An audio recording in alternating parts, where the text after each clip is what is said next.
Hey everyone, and welcome to another video. Tonight we have 7 horror stories. I hope you all enjoy them. If you do, please be sure to drop a like rating. It only takes just a quick second and it helps out the channel so much. But again, of course, only drop a like if you feel that this video is genuinely deserving of it. Subscribing if you are new is also very much appreciated. I post horror stories all of the time. Anyways, sit back, do whatever it is that you do to relax. And as always, I hope you all have a great night. I can't eat. That's the gist of it. I can't eat. I guess the people who haven't grown up the way I have, it sounds absurd. So much of our lives revolve around eating. Breakfast, lunch, dinner. It's a social ritual and contract, and without it we lose a core pillar of being human. But I can't eat. I can't be part of that. It's complicated. I grew up to a single mother with a minimum wage. How she managed to keep a sickly kid alive through all that is beyond me. And I don't mean sickly as in getting nasty colds or ear infections. I mean with a big S. For as long as I can remember, I could never eat solid food. Some doctors called it inoperable achalasia, but my mom called it royal throat. Just like the kings and queens of old, she used to say. They were so used to having servants feed them that they stopped eating for themselves.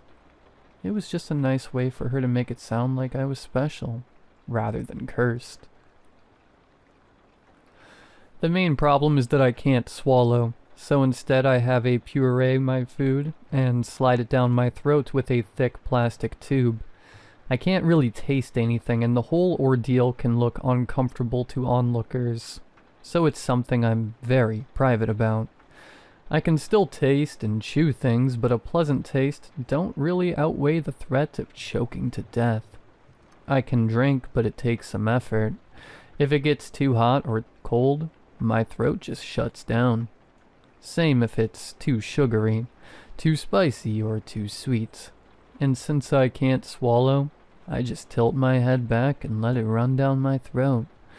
Mild apple juice is an occasional treat, but I like to stick to ordinary tap water. No fizzy stuff. Nothing that makes the muscles contract. Apart from that one thing, I was a normal kid. I still went trick-or-treating, and by the end of the night, I gave all my candy away to my friends. It made me bully-proof in a way. To them I was weird, but it was the kind of weirdness that paid off. Whenever someone handed out candy, or fruit, or freebies, I passed mine along to those who treated me well. "You are like a truffle pig," my buddy Dawson used to say.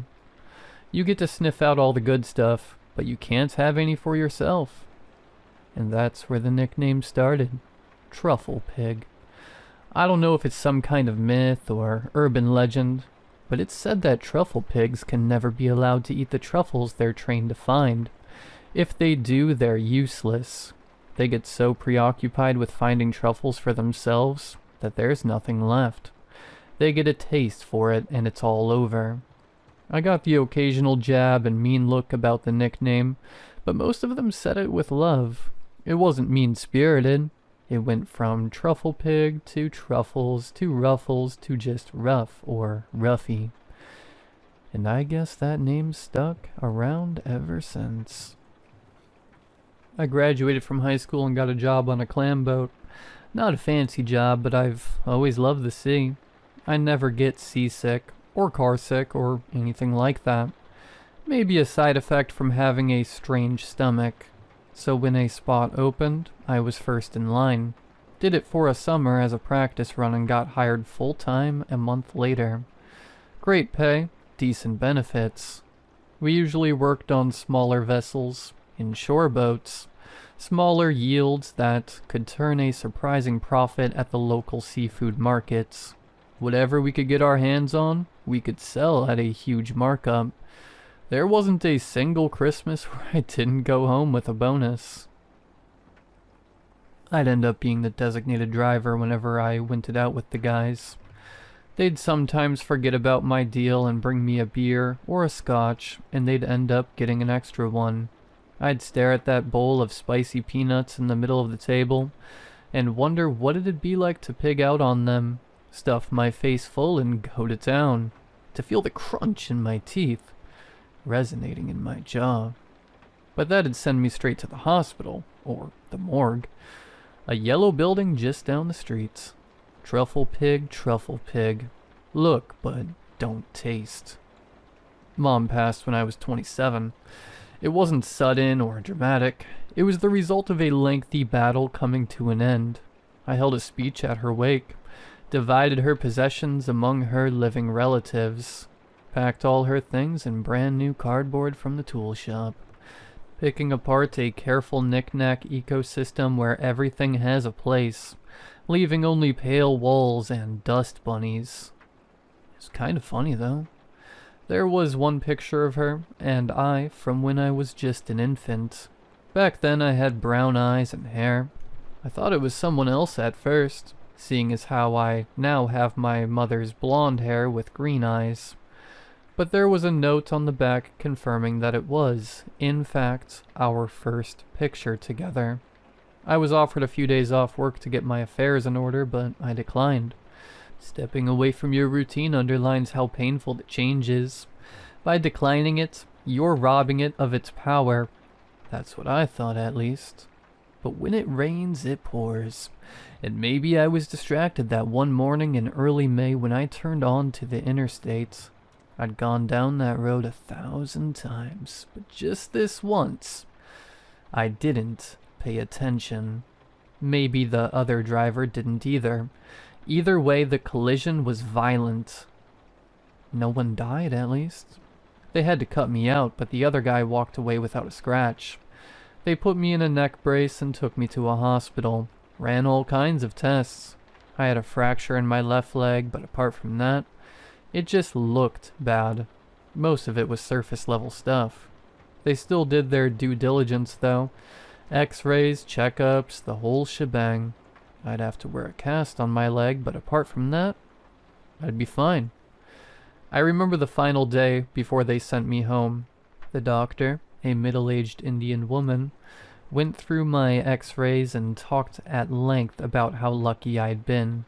In between instructions on how to keep my cast clean, I threw in a question.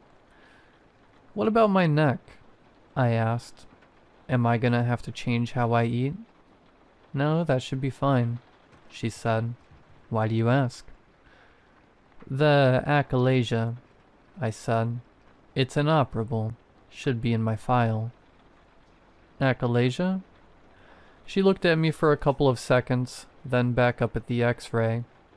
"You don't have achalasia." I went over it with her again and again. I told her I'd been diagnosed as an infant, that it had stuck with me all my life, that my throat was atrophied, and that I could only have pureed food pushed down my throat with a tube. Royal throat, like the kings and queens of old. "I don't know what you're referring to," she said, "but I don't know what to tell you. You don't have it. From what I can see, you've never had it." She pointed at the X-rays and explained how to recognize it, and that there were no signs of it in any way. I was perfectly fine. I just had to practice eating. "If you've been doing this for so long, chances are you'll never get quite used to it," she admitted. "But physically, there's nothing wrong. But it's gonna take some time adjusting to." I walked out of there on crutches, but I barely even paid attention to the leg. I couldn't believe it. All this time I could have just been like all the others.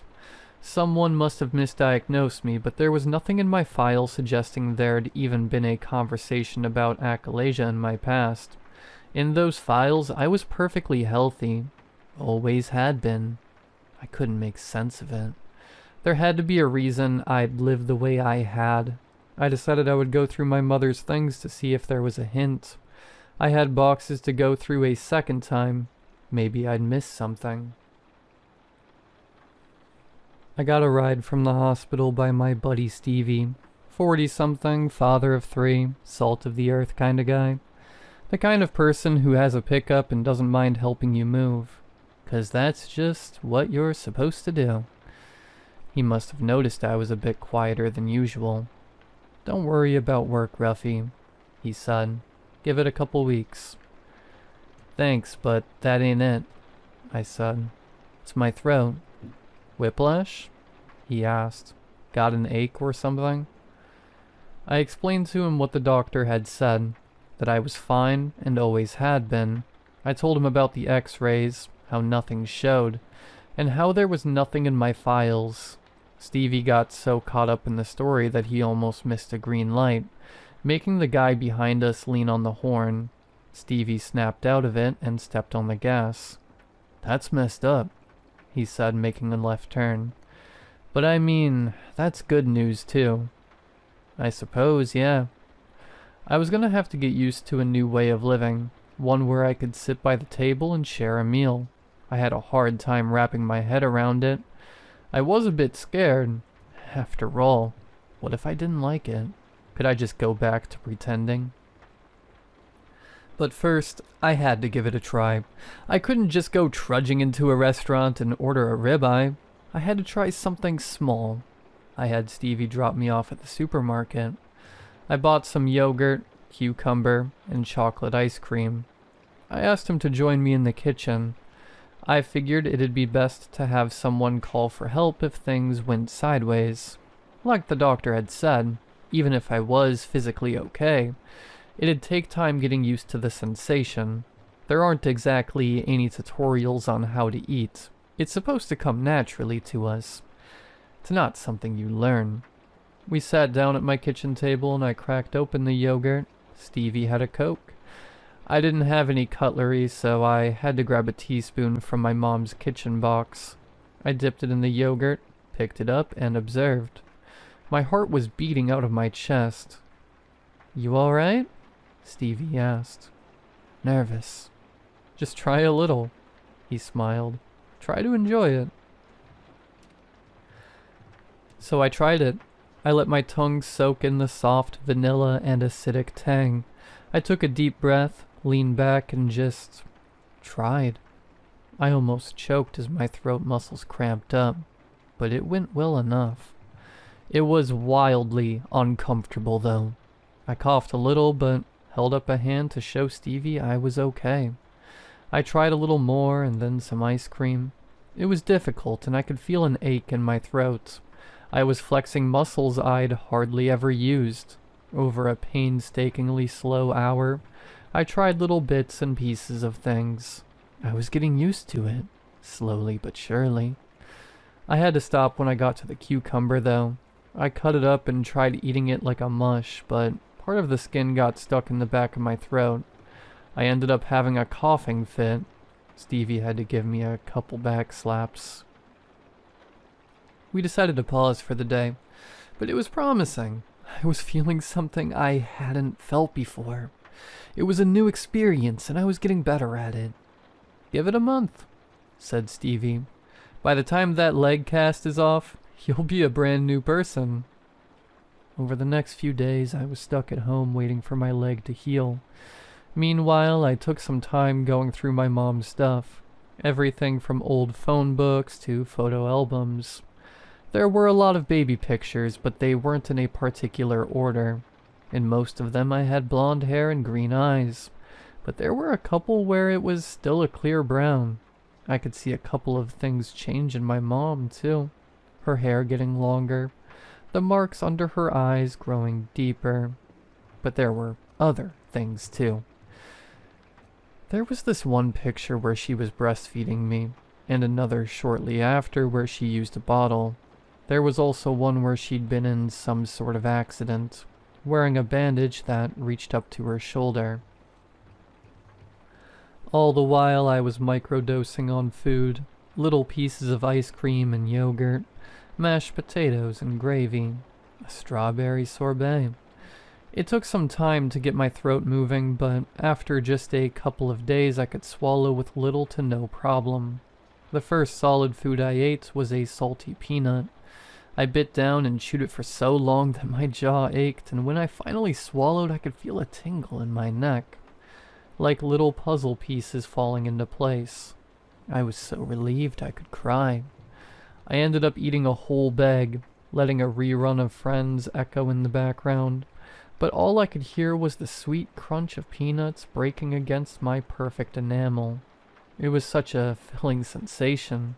Flavor, texture, mouthfeel, and with it all the realization that I had so much more to experience. It was euphoric. I wanted to save the first time I had a big dinner for a special occasion with my work friends. Not just Stevie, but the whole crew.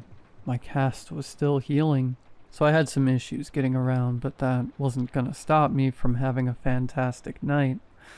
A proper steak dinner, a shrimp cocktail, garlic bread. I didn't hold back. I think my colleagues could feel the change in the air as they all got equally excited to order. We had some drinks, made some jokes, and left all the pretense at the door. Just guys being guys. As soon as I dug into my shrimp cocktail, I could feel something. There was this rush of energy, like an electric surge. I could feel my pupils growing larger, and I couldn't close my eyes. My breathing grew shallow and my pulse wouldn't stop rising. It's like I was on some kind of drug or fighting for my life. I thought I might be having an allergic reaction, so I had to stop myself and do a mental check. I felt fine. I was fine. Great, actually. The moment my steak arrived, the others raised a glass. To good food, Stevie said, and good friends. The others echoed the sentiment, but before they got to good friends, I'd sunk my teeth into the steak. I could feel the juices soaking into my teeth. It's difficult to describe the sensation. It's like I didn't just eat a steak. I could hear the bovine death cry in the back of my head. I could feel myself growling as a predator, sinking my teeth in like a prowling tiger. I daydreamed with open eyes, watching the red of the meat pulse with an invisible heartbeat. And somewhere in the distance, I could hear Stevie say something, but I couldn't make out the words. I bit down hard and tore away. My teeth ached as if they were pushing themselves out of my mouth, reaching for more meat. And with every passing second, the restaurant faded away, until something cold splashed across my face. I was lying on the floor. My work friends were standing in a circle around me. One of the waiters called an ambulance. My hands were covered in grease. I'd grabbed the steak right off the plate with my bare hands. There were bite marks on my forearm, deep ones, still bleeding. I had to get my arm stitched up. According to Stevie, I'd gone completely feral. I'd torn that steak up, reached across to Luke's pork chop and grabbed that too. When I couldn't immediately grab more meat, I'd fallen to the floor, biting my own arm like I was trying to subdue a prey animal. They'd never seen anything like it. Some kind of episode, Stevie said. We're worried about you. Doctors didn't know what to make of it. Some kind of chemical imbalance from a sudden shift in diet, combined with stress and physical recovery. It didn't help that I'd been drinking. Not much, mind you, but enough for it to affect me. They couldn't point to a single instigating factor, and instead prescribed me a kind of anti-anxiety medication. They were just throwing darts at the wall at that point. Coming home, I noticed something peculiar. There was a crack in the side of my cast. I'd just been at the hospital, and it had been fine, so it must have happened recently. I thought about going back there, but I flexed my leg a little, and it felt fine, and in a couple of minutes the whole cast peeled off. My leg was healed. Now, I'm no doctor, but I couldn't feel anything wrong with it. I could put pressure on it, walk, flex my foot, not even a hint of pain. The only thing I could point out as being unusual was a strange skin growth on the left side of my thigh. At first I thought it was a long strand of hair, but it was too thick and covered in skin. Touching it didn't hurt, so I just broke it off and held it up. I got a little spot of blood from it, but nothing major. The thing was moving when I held it up, contracting over and over, like a dying insect. Or like the leg of a shrimp. I got a call from my boss the following morning. They insisted I took some time off, in accordance with my doctor. They were eager to have me back, but I had clearly not adapted to the new circumstances. It was a very diplomatic way of saying I was making people uncomfortable, and that they needed some time before they could forget that mental image of me gnawing on myself like a wild animal. But that just gave me more time to experience things on my own. I made a long list of things I was going to eat. Pork, chicken, turkey, maybe something a bit more unusual like alligator. At least 3 kinds of fish, crab, and every kind of fruit I could find at the supermarket. Then again, fruit didn't excite me as much. There was just something about biting into meat that was way more satisfying. I enjoyed the taste of fruit and veggies, but there was something about the texture of meat that I couldn't make sense of. Then again, this was my first time experiencing food. There was no way for me to know this wasn't normal. When I got back from my shopping spree, I went to the bathroom to wash my hands. I noticed something in the bathroom mirror. My eyes looked different. The pupil looked rectangular. I figured it was a trick of the light, but I couldn't shake the feeling that something was about to change. But I was too excited to care. I was gonna have a field day. So I washed my hands, splashed some water on my face, and hurried into the kitchen. At first, I was systematic, putting out little samples of things, bite-sized nuggets of meat, ready to be plopped down in a single gulp. I prepped a couple in the frying pan, others in the oven. I'd bought a new air fryer to try out some combos. I put on some music and had a blast. Everything was so rich, so succulent. Different textures, different flavors, and a world to discover. I could imagine the salty sea running between my fingers as I bit down on the crab meat. I could feel the texture of the feathers as I slurped up a slice of turkey. I adored it. Every last second of it. I spent close to 13 hours that way, just eating, eating, eating.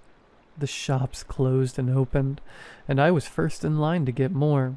I must have looked like hell.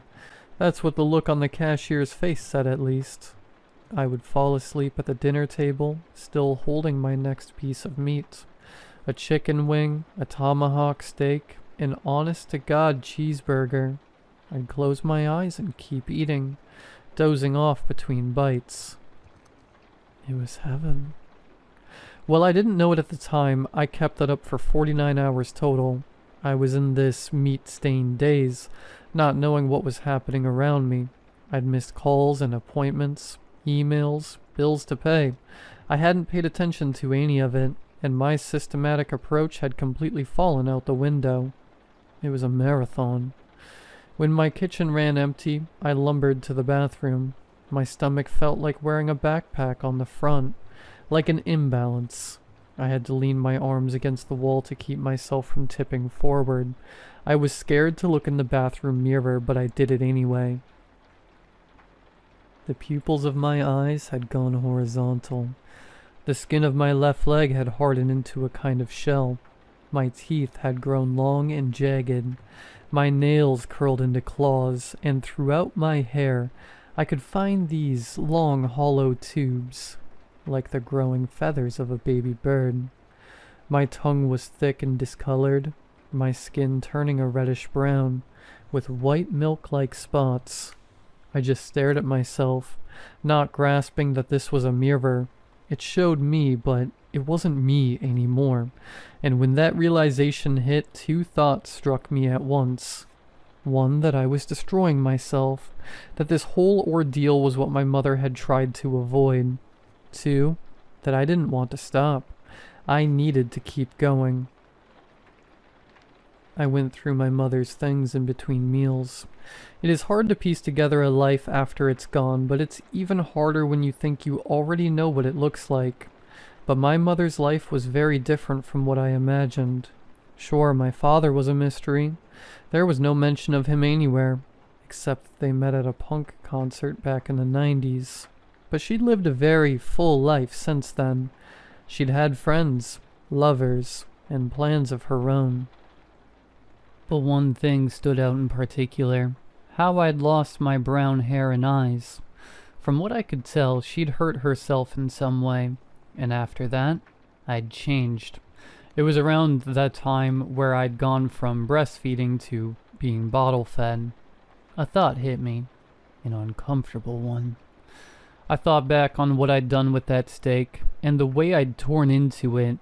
Could I have done something similar to my mother? Had I always been like this? I tried to find more answers, more pictures, more anything. All the while I ate. When I ran out of meat, I had the fruit. When I ran out of fruit, I had the veggies. Then the butter, the yogurt, the ice cubes in the back of the freezer. At one point, it was 3 a.m, and I was feverishly going through a photo album from my high school years. Nothing interesting, but I realized I didn't have anything left to eat. And yet, I was still chewing, looking down. I had started pulling out the buttons from the remote control and crunched them up like they were plastic cashews. I didn't care. I just had to eat. I gnawed on anything and everything. The leg of the kitchen table, the copper wire going to my bedside lamp. I smashed a wine glass on my cutting board and ground it up into something resembling salt and ate that too. I didn't feel a thing. It was just more texture. Wonderful, filling texture. I was in a daze. And the next time I looked myself in the mirror, I could barely comprehend it. When change happens rapidly and naturally, it is hard to notice. You don't really see it until you slow down long enough to care. If you've been running a marathon, you don't stop halfway through to weigh yourself. You wait until you're done. It was the same for me.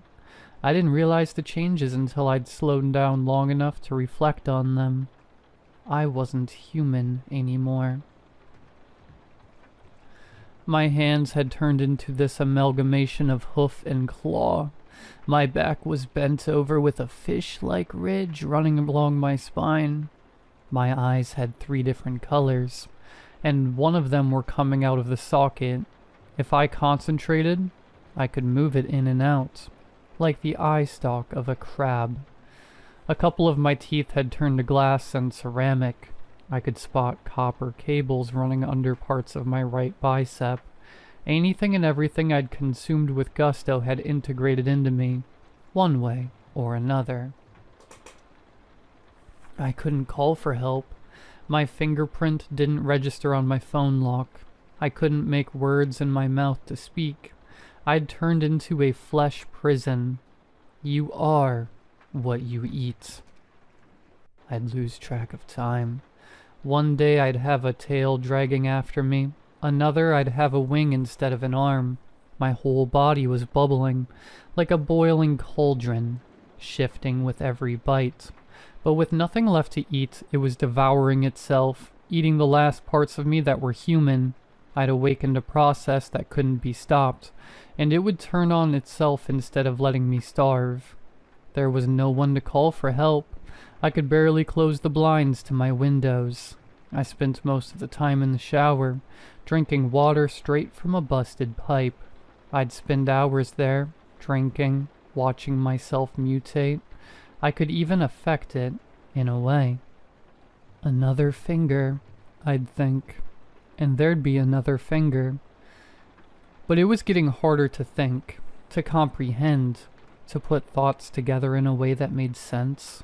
Perhaps more things changed than I realized. After all, the brain is as much an organ as the heart, the throat, and the tongue. I'd lose long periods of time to a hazy blur. I remember snatching a bird off the windowsill and eating it whole, like popping a grape. I'd walk around gnawing on the curtains like they were long strands of spaghetti. But in a way, I knew I was losing myself. Whenever I had a moment of clarity, I could feel my heart sink into that empty pit in my stomach. I'm going away, I'd think. I'm losing myself. So with every fiber of my being, I grabbed a piece of paper, bit my finger and wrote in blood, "Stay human." It's difficult to describe the mind of an animal. A part of you disappears. You don't think about inconvenience or what ifs. You think about your next meal, where to sleep and where to get water. You don't care if you knock over a lamp or pull out a cable. It's just noise. I remember watching that paper, knowing it said something, but the symbols didn't mean anything. It turned from words to scribbles. At one point I mistook them for droppings and started to look for mice. Didn't find any. I didn't consider myself lost. I didn't consider anything. And for days I lumbered back and forth, turning my home into a nest. Then at some point the symbols made sense. A rare moment of clarity. Stay human. I knew it was temporary. A matter of minutes, maybe an hour. I had to think of a plan. Something. Anything that would make me stay human. Everything pointed to me taking on the properties of what I ate. So if I wanted to make myself human, there was only one solution. One grotesque, unthinkable solution. Now, I could find something tasteful in everything I ate. Anything from glass to copper to wood and bone. But having to eat human meat to find myself, that was a line too far. But what choice did I have? I made a plan. It was a long shot, but it was the only one I could think of. I could feel myself slipping, so I tried to remember 3 things. The color of the building I had to go to, the direction I had to move, and that there was meat there. Color, direction, meat. I repeated it like a mantra. I remember standing by the front door, pressing my head against the wood. I could hear someone taking their sweet time to lock up and leave in the hallway outside. "Please just go," I prayed. "You have to go." By the time they were gone, so was my mind. All that remained was color, direction, and meat. I made it outside. I followed the direction, looking for the color. A yellow building just down the street. I would run through the dense woods on all fours, thundering like a hoofed gorilla. I could feel my body changing to sustain the momentum, my arms growing heavy. I had to force myself to keep going, to stay focused on the task at hand. There were so many distractions. Cars in the distance, voices, bright lights casting shadows of potential prey. But I followed the direction in my mind, and I saw the building with the color, and I knew there'd be meat. I didn't even notice the locked door. I walked straight through it like it was made of paper. There was no guard there, thankfully. If I'd had the mind to read, I would have noticed the sign of County Morgue. I would know what the smell from the metal boxes meant. But in the mind of an animal, you don't care about the name of your prey. You don't give meaning to your actions. You just take what you want and make it your own. So that's what I did. I'm not going to go into detail. I can't. I remember every bite, but I can't bring myself to put it into words. A man who died from a heart attack. An older woman who'd broken her neck. I pulled them out and did what animals do. Meat, bone, organ. Later, the papers would say it was a bear. They weren't entirely wrong, I suppose. I lumbered home, dragging my bloated stomach through the woods. I'd feel my senses returning to me, a mind becoming human. But with that realization came understanding in what I'd done, and the searing emotional pain that ensued. I lay there among the berry bushes and the blue sunflowers outside my apartment complex. hoping no one would see me as I waited for an opportunity to go home. But honestly, at that moment, I think I rather would have died. So here we are, back at the start. Can't eat. My hair has grown out into a mix of black and gray, a combination of the two people missing from the morgue. My face still looks like my own. I guess that part was still buried somewhere deep in me. I'm a little taller and a little heavier, but my colleagues have chalked that up to a change in diet. I've gone back to an all-puree lifestyle. That same old bottle pushing straight into my gut. I can't allow myself to be lost to sensation again. I treat myself to some fruit every now and then, and the occasional drink, but I don't eat full meals. I don't want to tempt fate any more than I already have. I'm back at my job, and I think I'm doing all right. People are looking at me like they always have. No one questions that I've gone back to what works for me. They could see for themselves that something didn't quite sit right when I started eating. They didn't want to see that roughie again, and that's fine with me. Of course I want to know more, but the only person who could tell me for sure has passed on. There are no more leads, no more signs. The only thing I could find was a curiosity among my mom's old letters. I'd missed it once because it was stuck in her collection of birthday cards, but there was a handwritten note from an anonymous sender. I told you not to breastfeed him. No name, no signature, just messy handwriting on a crumpled up piece of yellow paper. All in all, life goes on. I know I'll never really be like everyone else, but I think that's okay. I can pretend for as long as I need to. Maybe it's okay to be a tainted truffle pig, as long as I don't go looking for something to eat. But if I'm honest, sometimes I wonder, if I gave in fully and let myself run loose, if I consumed anything and everything, what would that make me? If I put it all into a single package, what would I become? Truffle pig, truffle pig. Look, but don't taste.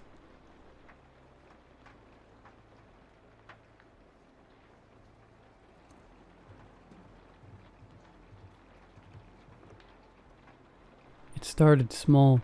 I'd turn off the TV and see my wife standing at the edge of the hallway, half in shadow. No phone, no water, no reason to be there. She wasn't doing anything, just standing, watching. I asked if she needed something. She didn't answer, just turned around and walked away. I figured she couldn't sleep. But it kept happening. I'd find her in different places, always in the dark, standing in the bathroom doorway, crouched behind the kitchen counter, pressed into the corner of the guest room closet. She never said anything, never moved until I acknowledged her. Then she'd calmly walk away like nothing happened. One night I caught her staring into the turned-off television for nearly an hour, unmoving, barely blinking. I asked what she was doing. She just said, "I'm listening." I set up cameras, one in the hallway, one in the living room, one in the bedroom. First 2 nights, nothing. Third night, at 2:14 a.m., she stepped into the bedroom frame and stood at the foot of the bed, completely still. She didn't blink for 12 full minutes. Her mouth was slightly open. Then she left. I showed her the footage the next day. She stared at the screen in silence, then said, "I don't remember that." She didn't ask me to delete it. She just went into the bathroom and locked the door. Things escalated. I found blood on the hallway light switch, smears on the inside of the closet door, a towel soaked and folded under the sink. She claimed it wasn't hers. That was all she said. I woke up once to find her on the floor next to the bed, lying flat on her back, eyes wide open, staring at the ceiling. Another night, she was under the kitchen table with cotton stuffed in her mouth. Her hands were shaking, but she didn't speak. When I tried to touch her, she flinched and backed into the corner like I was someone else. She started recording me. I didn't realize until I noticed a blinking red light behind the mirror. There were cameras in the vents, one inside a cereal box, another behind the toilet, aimed at the door. I confronted her. She didn't deny it. She said, "You weren't looking. Someone has to." I left for 3 days. When I came back, every mirror in the house was gone. Not covered. Smashed. Pulled off the walls. I found dirt on the floor like someone had been walking barefoot in circles. The hallway walls were scratched, not with words, but with long, jagged gouges. The kind people make when they panic and can't speak. That night, I woke up to her straddling my chest, not moving, just staring down at me. Her eyes were unfocused. Her face was pale. There was dried blood on her jaw. I couldn't tell if it was hers or mine. Her hands hovered above my throat but never touched me. Then she leaned in, like she was trying to hear something inside my body. In the smallest voice, she whispered, "You have to keep watching me. If you look away, I forget how to stop." I blinked. She was gone. The back door was open. The driveway was empty. And there was a hammer sitting next to the front door. It was still warm, still wet. She hasn't come back. Now I wake up to sounds that aren't there. Soft footsteps on carpet. A breath outside the bedroom door. Clicks in the hallway like someone testing the lock over and over. Last night I opened my phone and found 39 new videos I never took. They were all of me, eating, sleeping, brushing my teeth, all from behind. Always just far enough away that I never noticed. In the final video, I'm standing in the living room, looking down at something on the floor. The camera tilts and I see her body. Her face is split open, her arms bent backward, her mouth smiling. She's mouthing something over and over. I slowed it down frame by frame. The words are clear. You blinked.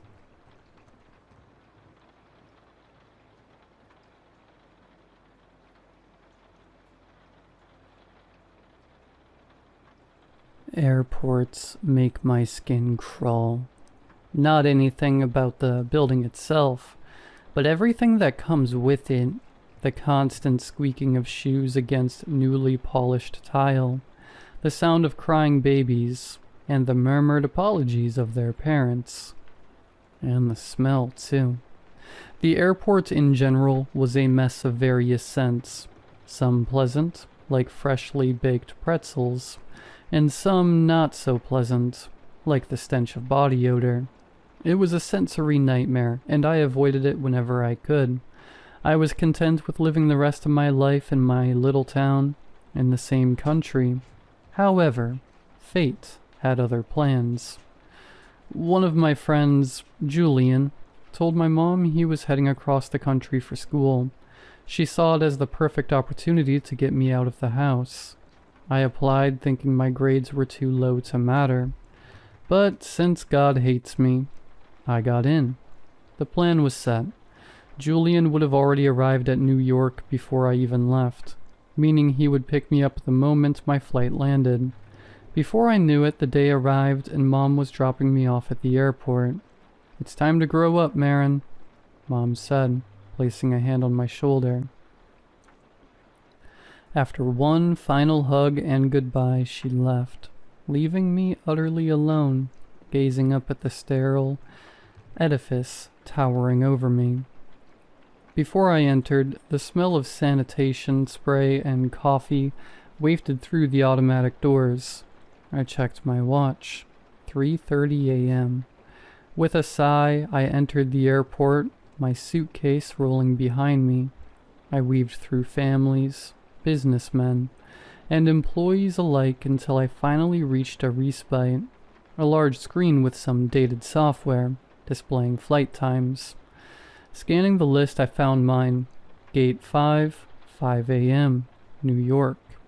I was granted a short amount of relief that was instantly dashed when I saw the flight below mine. Everything matched.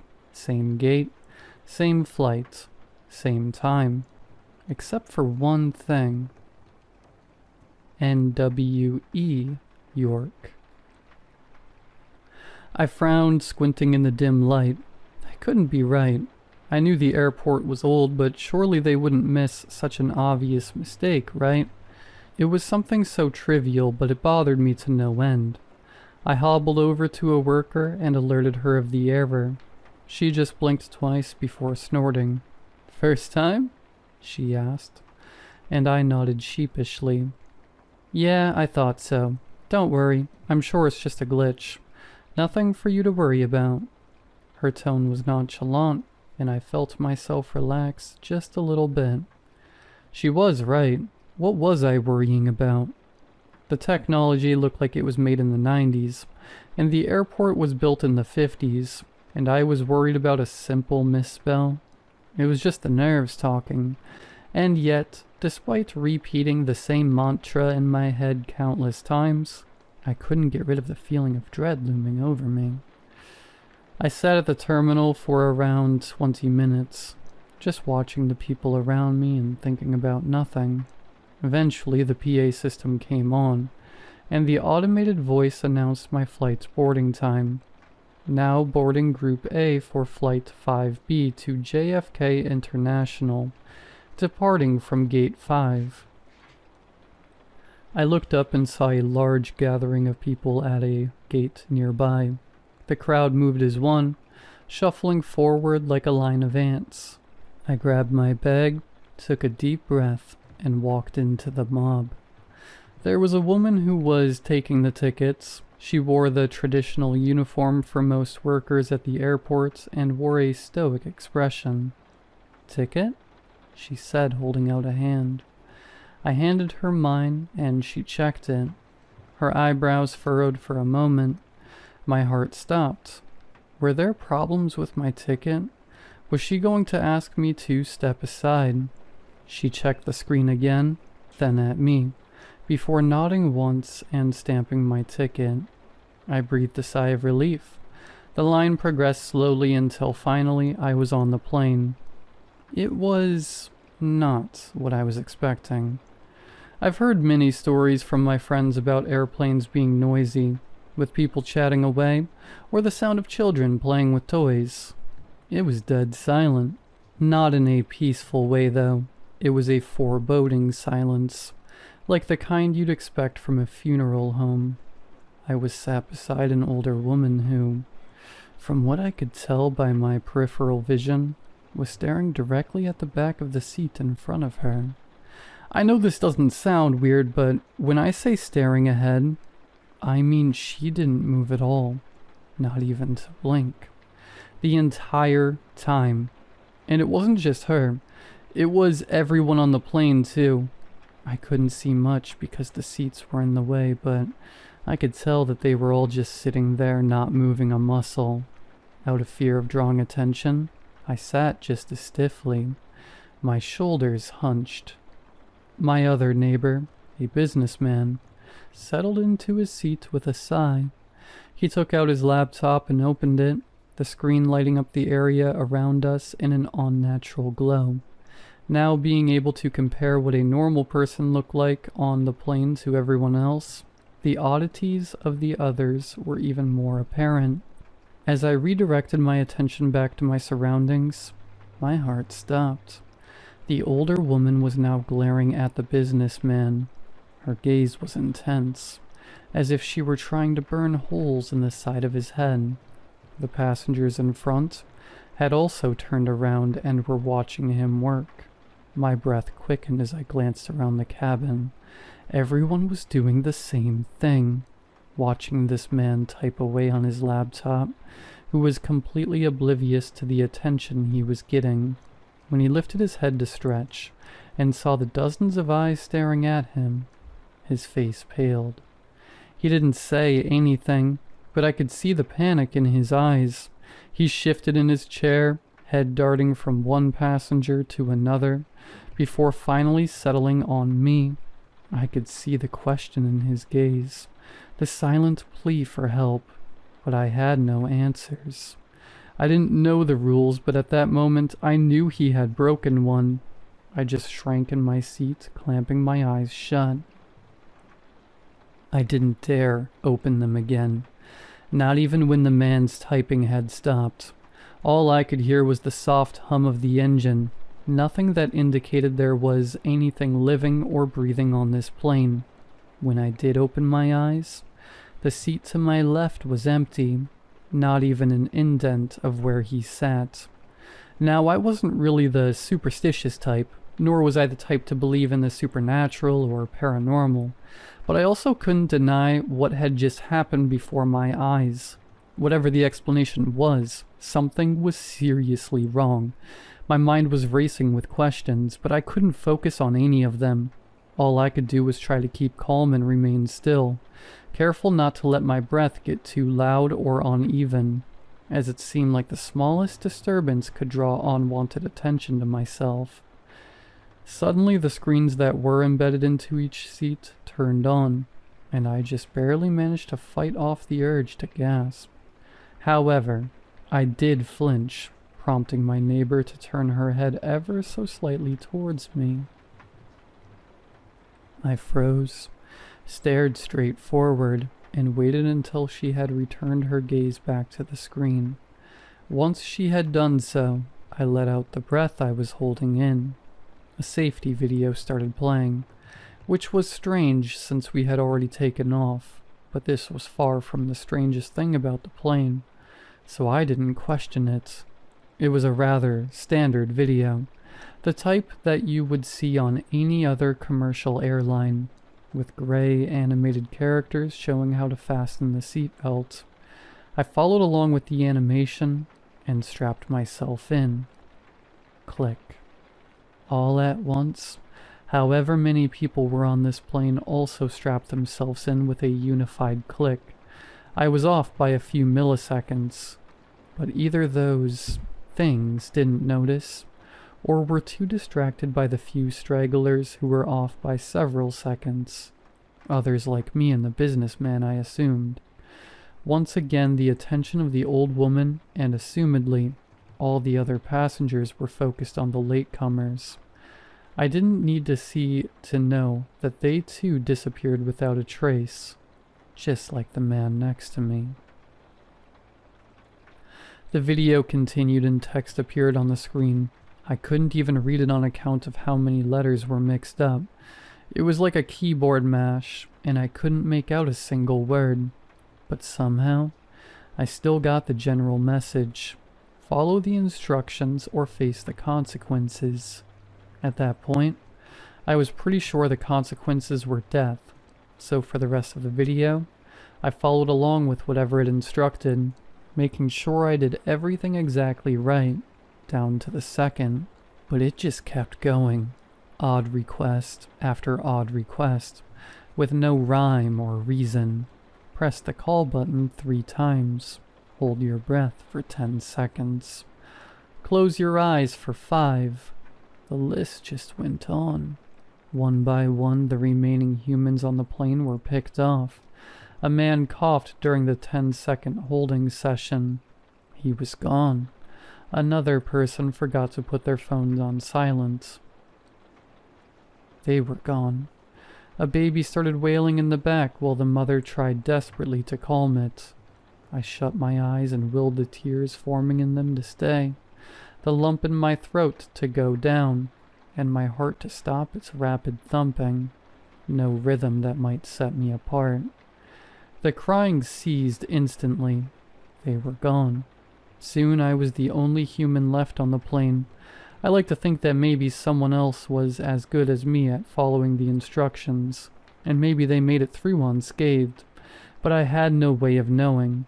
After around an hour, the video finally ended, leaving me with nothing but the faint droning of the plane's engine. For hours I was slick with sweat, and my heart hammered at a pace a hair's breadth away from bursting. My lungs ached, desperate for a deep breath, and my muscles burned from tensing up. But I dared not move. The plane was just supposed to travel across the country, maybe an hour or two, but the flight had long passed that. Fear subsided, replaced with a numbing, all-consuming sense of monotony. The boredom was unbearable, so I tried to distract myself by counting the number of breaths I took, or how many times the lights above my head flickered. It was the only way to keep me sane. That boredom gave way to exhaustion, gradually wearing down my body until I felt like I could barely keep myself upright. My eyelids became heavy, and it became harder to focus on anything around me. I couldn't even tell if I was still on the same plane or not. Everything was starting to blur together. I concluded that, if I were to die, then having it happen in my sleep wouldn't be the worst thing in the world. So with that thought in mind, I let my eyes close and cast myself into the void of unconsciousness. Ladies and gentlemen, we'd like to thank you for choosing as your preferred airline. We hope that you choose to fly with us again. Local time is 9 p.m. and the temperature is a nice 70 degrees Fahrenheit. Please enjoy your visit to NWE York.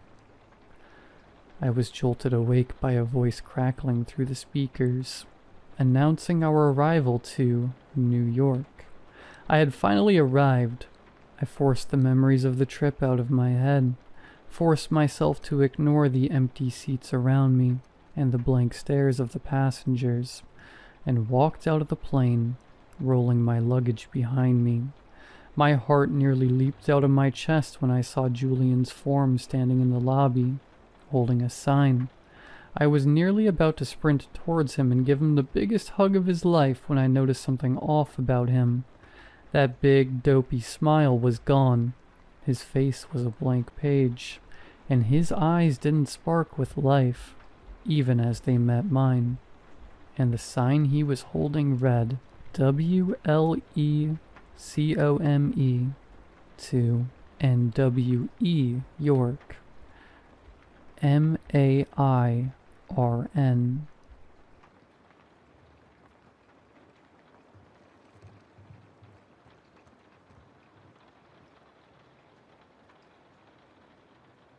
It was a peaceful Friday morning, 4 a.m. I had awakened to my husband getting out of bed per usual. I just rolled over and fell back asleep for another hour. My alarm blared through my phone and I got out of bed, made breakfast and woke the twins, Millie and Milo. They ate, got dressed, fed the dog, and I took them to school. Everything was normal, then went to work. At 1:50 I picked the kids up, told Milo to stop kicking the back of my seat as he giggled about how much fun he had at school, while Millie gasped and laughed at his special effects he added when describing it. We got home and I cut up strawberries for the kids as they did their homework. 6:30 rolled around and I waited for my husband Leo to walk through the door, but he didn't. Probably was running late. Milo watched TV as Millie drew pictures from the show they watched. As it got late, I worried where he was. "Mommy, where's Daddy?" Millie asked with her big hazel eyes staring up at me. "Work," I answered as I ruffled her hair. "Anyway, it's 8. Time for bed." "No," she shrieked, trying to run as I picked her up. "Milo, run!" She giggled as I tickled her. I made my way to the couch as Milo perked up. Not the tickle monster of bedtime," he yelled. I scooped him up too and carried them up to their rooms. "Bedtime, you two. PJs on and teeth brushed," I instructed. Our Rottweiler Bacon jumped up the stairs and wagged his tail as I walked over and pat his head. As I descended the stairs, Bacon trotted behind, still wagging his tail and panting. "Mom, I'm ready for my bedtime hugs," Milo called 15 minutes later. I sighed and got up from the couch. and went to his room while I heard Millie still brushing her teeth in the bathroom. Milo sat up in his bed with space sheets as he clutched onto an alien plush I had gotten him. "Mom, I have a question," he said with a grin on his face that let me know he had a plan. "What's up, my astronaut?" "Can me and Millie have a new and later bedtime?" Milo asked with the charming smile from his father. "Since me and her are big kids now." "You asked the same thing yesterday." I rolled my eyes and smiled. "You're 7. Maybe soon, bud. Now bedtime." I kissed his forehead and shut the light off before exiting. Mom, look, my teeth are all clean," Millie exclaimed as she ran up to me. "I'm like a shark." "I see. Well, come here. It's time for the little shark to sleep." I picked her up and booped her nose as I carried her to her bed. She thrashed in my arms, giggling as she flailed her arms around. I sat her down on her bed and pulled the blanket up onto her. "Mom, when's Dad coming back? He reads me my ocean books," Millie asked, crossing her arms. Soon. Now bedtime." I kissed her forehead and again turned out the light and left. I went downstairs and sat on the couch to watch some random movie. I began to feel scared as the hours ticked by without Leo coming home. Time passed by fast, and next thing I knew, I was waking up to my husband coming through the door staring at me before rushing up the stairs. I sat up to follow, but Bacon whimpered before I could stand. So I stayed on the couch. Next day. I yawned as the sunlight peeked through the blinds. I got up as Bacon followed me into the kitchen to start on some breakfast. As I got the stuff ready for pancakes, Bacon just plopped down in the corner of the kitchen, watching me like a hawk as I cooked. I guess the smell of scrambled eggs and pancakes woke the twins as they came down the steps and into the kitchen. Milo sneezed, which made me turn around to see him wrapped in a blanket, with a red nose and tired eyes. I served up 4 plates of breakfast, and set it to the side as I went and gave Milo some medicine, despite his weak protests, before propping him on the couch with his plate and a fork. As I was about to head back to the kitchen, I heard a loud thud from the room. I guess Bacon heard it too as he appeared at my side. I started up the stairs before I heard a small whine from Bacon. I thought I stepped on his paw, but he just sat at the bottom, looking at me with pleading eyes. I continued up and heard him treading behind. I reached our bedroom and saw my husband just standing at the window, extremely still. I didn't think he was even breathing.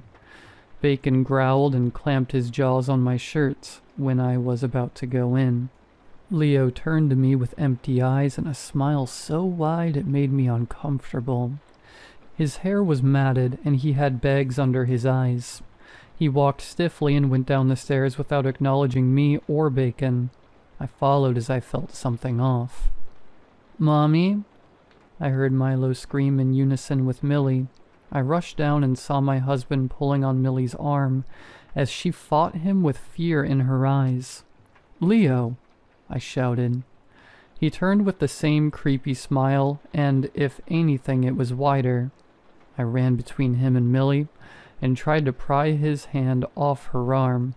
He pushed me to the floor, and then I heard that time-freezing pop that filled the room with silence, then screaming as Millie cried. I shoved Leo to the wall. Millie scrambled away and Bacon barked at Leo with an aggressive tone I had never heard before from him. I ran to the corner where Millie sat sobbing, holding her shoulder. "Millie, are you okay?" I asked, panicking as I tried to hold her shoulder. Dislocated. I only knew since the memory of when I had dislocated mine one summer when I was younger. "Oh, Millie." I carried her to the car as Milo waddled behind, still wrapped in his blanket. Bacon cried and followed behind and jumped into the car. I rushed to urgent care.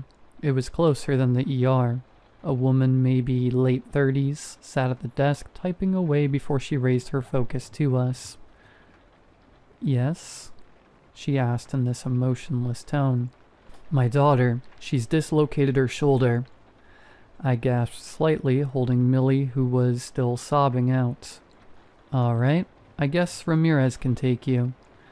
She said dismissively before returning to typing on her computer. Just fill this out, she said, pushing a clipboard toward us. I filled it out, and a woman with gray hair pulled into a tight bun called for us. So what happened? She asked coldly. My daughter, her shoulder, it's dislocated. I choked. She raised an eyebrow and examined Millie. Nothing is wrong or out of order. She probably just fell. Kids are dramatic. It's dislocated. Did you even check? Ramirez rolled her eyes. She's fine. I did check. Don't coddle her, and maybe she wouldn't be crying like this over falling off a slide. My blood boiled as I took my daughter in my arms. I took her to my car and just rested my head on the steering wheel. I sighed. I felt it, Millie mumbled. I didn't know how to reply, so I just drove home while the kids slept. At home, I put them to bed for a nap. After, I berated my husband, yet with every word, his smile grew wider. This wasn't Leo. I grabbed a bag and packed my clothes. I need to stay at my mom's house, just for a little bit. While packing the kids' clothes, I heard a loud yelp from downstairs. Bacon came limping up the stairs and to my side, trembling. A loud shriek boomed through the house as Bacon whimpered and pressed against my leg. I immediately threw the bag around my shoulder and grabbed the kids who carried their backpacks. As I crept down the stairs, I saw Leo on the floor, lying face down with a black goo spreading around his back. Bacon followed slowly. I opened the door slowly, carefully trying not to make a sound. Me and my kids, Bacon included, slipped into the dark night and speed-walked to the car. I put the twins in the car and told them to lay low just in case. I slipped Bacon into the trunk, and I guess he understood as he buried himself beneath the bags. I started the car and got in, but as I was about to close my door, I heard a deafening scream that didn't sound human, and saw my husband in the rearview mirror with his eyes fully white, and blood and that strange black liquid dripping from his mouth, which was curled into a smile that I was sure would split his face in some way. He just stood by the door as I sped away. I drove and am at a rest stop as I am typing this. My kids crawled into the trunk and slept with Bacon. I'm just glad they're safe. I gave an anonymous tip to the police to check the house. So I'm tired. I'm just gonna sleep for a little bit.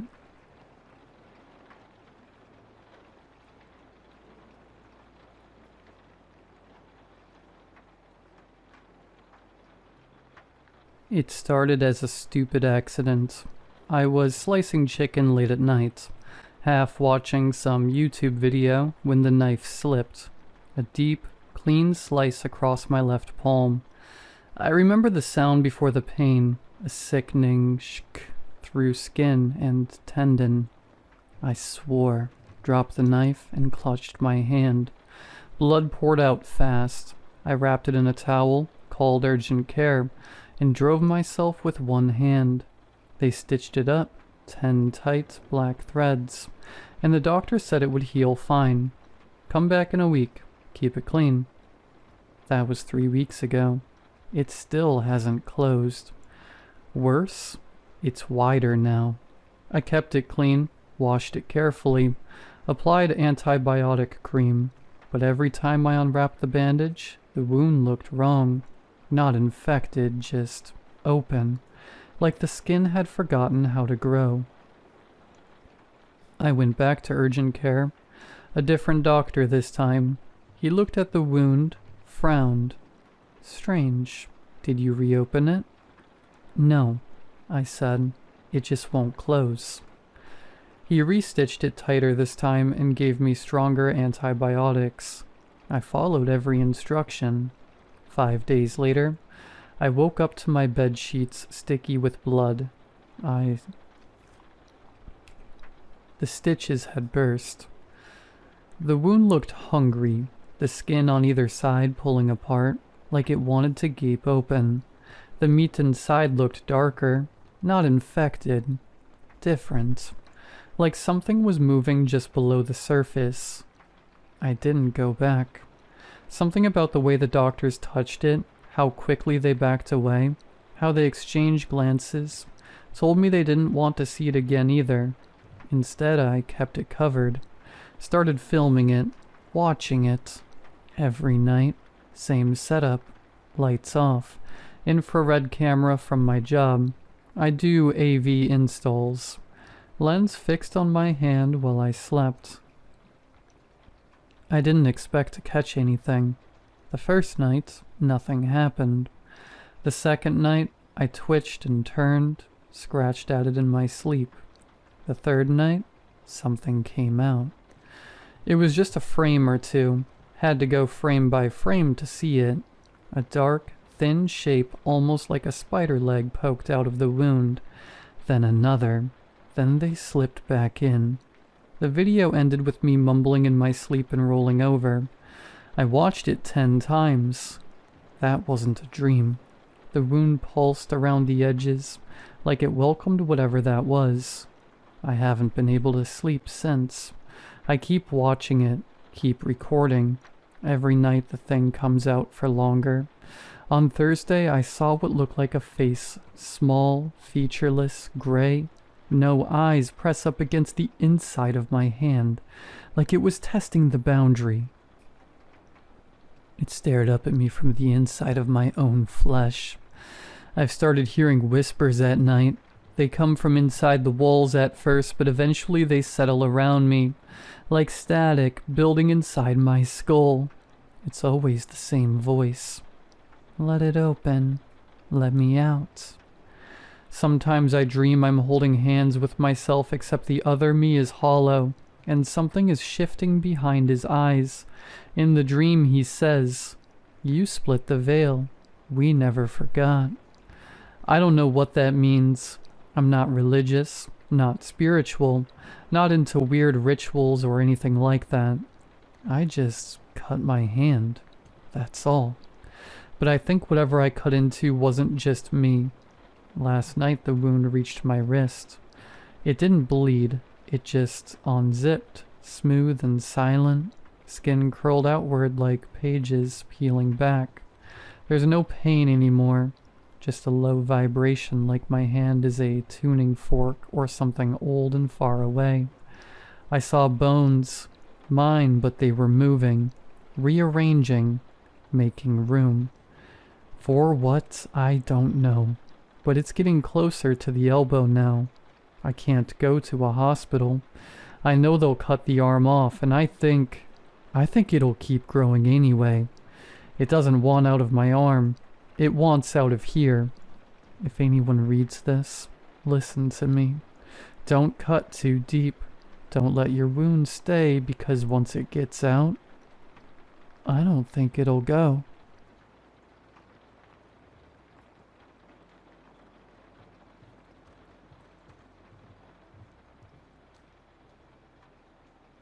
It all started in 5th grade when I was 11 years old.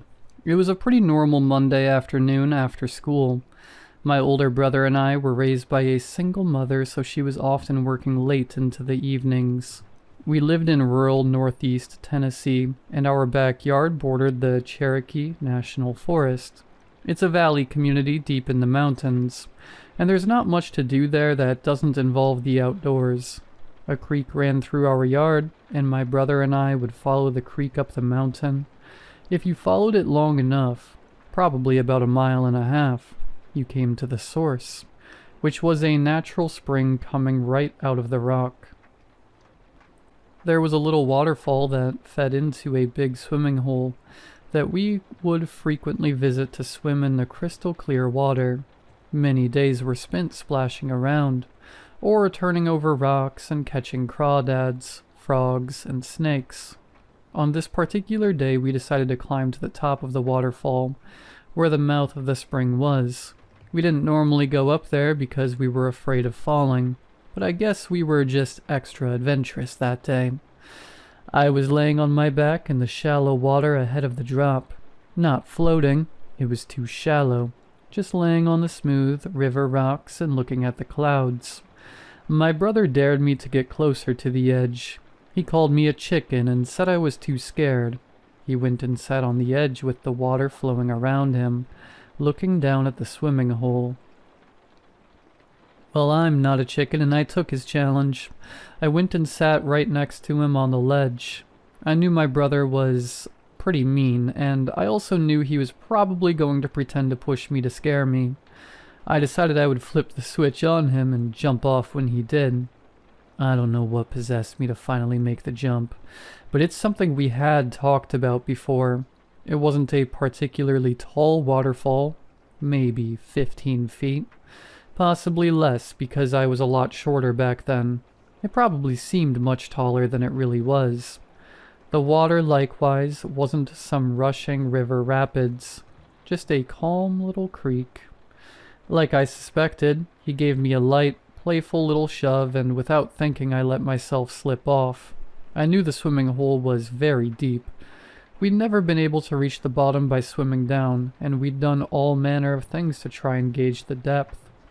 We had tied a rock to a rope and thrown it in, but the rope completely disappeared in the water. I don't know exactly how long the rope was, but it had to have been at least 20 to 30 feet. So, I wasn't worried about hitting any rocks or breaking my bones at the bottom. I dove in plenty of times from the ground, and I'm a good swimmer. While I was falling, I felt so alive. I laughed and screamed as I fell, and it felt like some of the rides at Dollywood, where we'd gone on vacation to before. I hit the cold water and felt myself plummet. I went farther down than I'd ever gone before, and just as I began to swim back up to the top, I felt a force pulling on my legs. It was suction, and I started getting pulled back down. Immediately I knew what was happening. I'd heard stories of this before. There is another swimming hole similar to this called the Blue Hole in nearby Carter County. There are underwater caves that have sucked in swimmers, who dove too deeply that drowned and whose bodies were never recovered. It had never occurred to me before that there could be underwater caves here too, so when I felt myself getting sucked down, I panicked. I let out a scream, which is the worst thing I could have done, and watched my precious oxygen rise through the blue-green waters and massive air bubbles. I breathed in water and began choking, all while seeing the light at the top get farther and farther away. Then blackness. I was pulled into the cave, and I felt myself get smashed around algae-covered rocks. The cave grew so narrow that I could feel it squeezing my sides, and I knew that I was going to die. I remember my whole life flashing in front of my eyes like in the movies. I thought about my mom and became very sad that she would never find me. I thought about my brother, who's probably going to blame himself for my death even though it was my decision to jump. I think that I died. Or at least, I lost consciousness. Because the next thing I remember, I was waking up on the sand, coughing up and puking creek water. My brother had saved me. Apparently he jumped in after me but couldn't find me. He says I was underwater for at least 5 minutes, until I suddenly resurfaced looking blue and cold. He said he thought I was dead, and he pulled me out and pressed on my chest and belly until I spit up water. I was shaking uncontrollably, and I was very cold despite the warm weather. It was September, but here in the south, we were still shaking off the 100-degree heat of August. My brother was leaning over me asking if I'm okay. I couldn't really talk because my throat and lungs were burning, but there was something off about him that I couldn't place. He looked me in the eyes, and that's when it hit me. His eyes were green, but they'd always been brown before. I know they were brown because I had green eyes like our mother, and she always said he had our father's eyes, who passed away when I was an infant. I was pretty weirded out by that, but in my current state it was the least of my concern. Wordlessly I got up and started walking downhill back towards our house, my brother following close behind me. He was begging me not to tell our mom that he pushed me, and even though I wanted to tell him this was my fault, that I decided to jump, I just couldn't find the energy to speak. I was dead tired, and I had this awful, squirmy feeling in my belly that made me want to cry. As we got closer and closer to the house, my eyes started watering up and I started feeling very sad. Like, hopelessly sad. Sad in a way an 11-year-old boy rarely ever feels. I also felt very afraid, like something really bad was about to happen. When we got to the little clearing we used to enter the woods, I saw my mom's car parked in the gravel driveway and I began bawling. I took off running. I don't know why. My body was acting entirely on its own at that point. All I know is that I was screaming and crying like a toddler and running as fast as I could towards the house. To put it frankly, I had a bad day and now I wanted my mommy. I sprinted up to the door, leaving my brother far behind, and ran inside and immediately into the arms of my mother who was sitting on the couch. I buried my face in her lap, covering her jeans with wet sand and tears. She put her hands around me and squeezed, asking what's wrong. Through sobs and sniffles, I told her everything. I told her that my brother, from here referred to as James, had pretended to push me, but that I jumped on my own to scare him. I told her about sinking to the bottom and everything going black, and how James had rescued me. By the time my brother came inside, I had calmed down a lot, and was sat on the carpet watching Dragon Ball Z. My mom scolded us both and reminded us that we weren't supposed to be going up there to the swimming hole without an adult.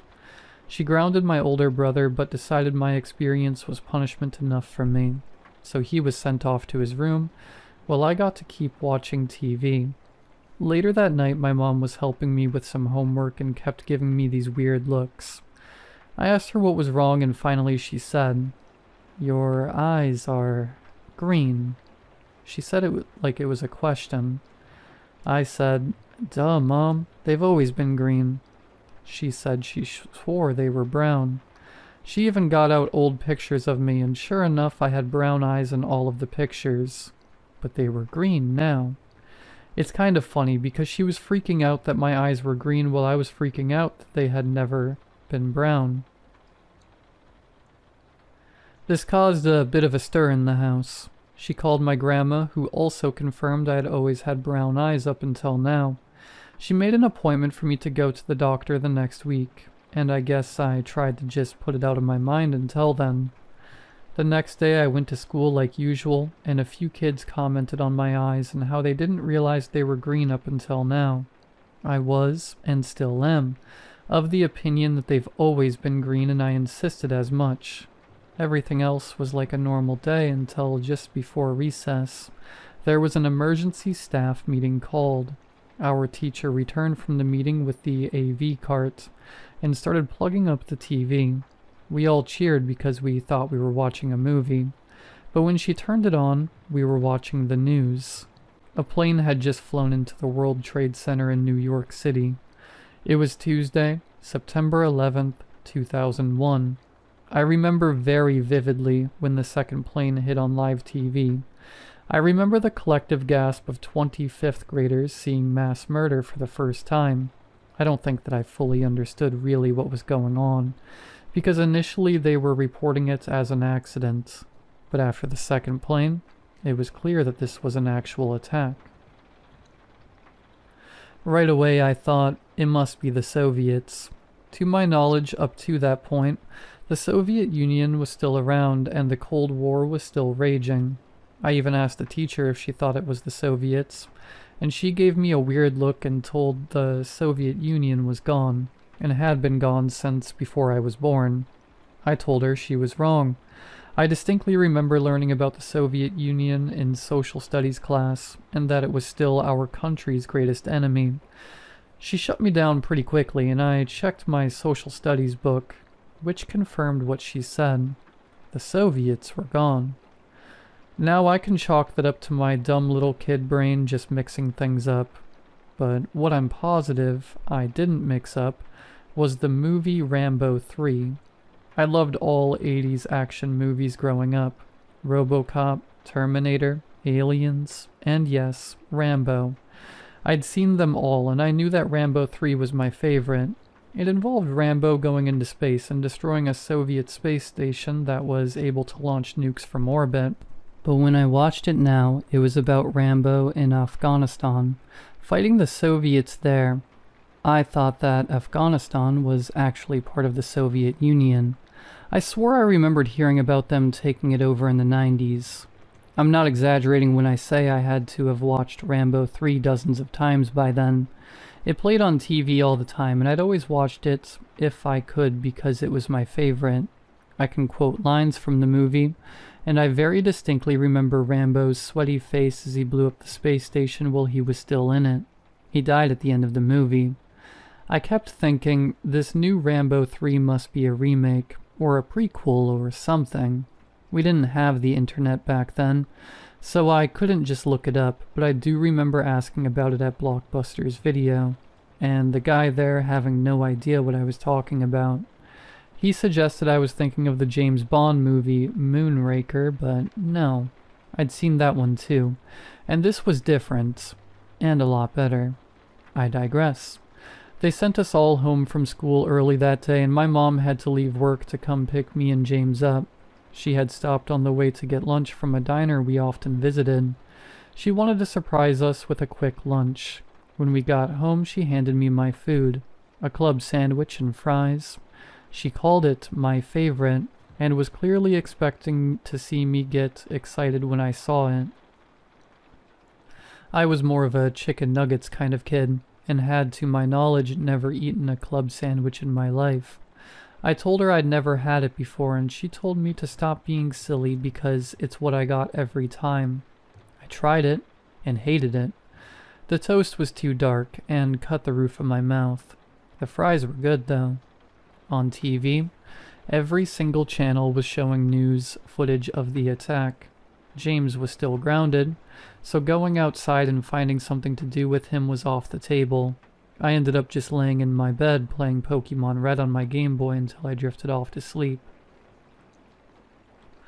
I dreamed of pitch black cold water, and I felt like I was drowning again. I woke up, but I couldn't move. This was to be the first of many sleep paralysis episodes, which would continue to plague me up to this day. I didn't understand what was happening. All I knew was that I couldn't move anything besides my eyes. I tried to yell, but I couldn't make any noise. I started to feel very afraid, and the corners of my vision grew dark. I felt like I was falling, although I could see that I wasn't moving. It felt like I was being pulled out of my body, and I heard a rushing noise like water, like I was drowning. I looked to my right towards my bedroom door, and I saw someone peeking around the door frame. The person looked just like me, only he had brown eyes, like I did in the pictures. He looked furious. There was rage in his eyes that I can't describe. I'll never forget his one brown eye, the other side of his face hidden by the door frame, gazing at me with pure, spiteful hatred. It scared me so bad, and I began desperately trying to move. Eventually, I managed to move my leg enough that it hung off the bed, and this snapped me out of it. I blinked, and I was gone. It was over. I gasped as I sat up on the bed and immediately began to scream for my mom. I probably sound like a huge baby, having cried for my mommy twice in the story already. But give me a break. I was 11. Mom consoled me and assured me it was just a nightmare. I slept with her that night because I was too afraid to be alone. I know I wasn't asleep. It would be years later, when we got the internet, after dozens of episodes, that I finally learned what sleep paralysis was. After that day, life just kind of went on like usual. I went to the doctor and my mom asked about my eyes. He told her that they probably just look brown in the old pictures due to the light or the camera, because there's no way my eyes would have just changed color like that out of the blue. My mom brought up that on my birth certificate, it says that I have brown eyes. Doctor couldn't explain that, and I honestly don't think he even believed her. My mom never truly accepted this, but decided to let the matter rest. After all, there was nothing to be done about it anyway. We all just took it as one of those weird things that nobody can explain. Fast forward a few years to my freshman year of high school. Over the years, I had pretty regular sleep paralysis episodes, but I still didn't fully understand it. I had become extremely religious. My family are Orthodox Christians, and our priest was the only adult in my life that took me seriously when I described my sleep paralysis episodes. I told him that I thought I was being possessed when it happened, because that's what it felt like. It felt like my soul was being pulled out of my body.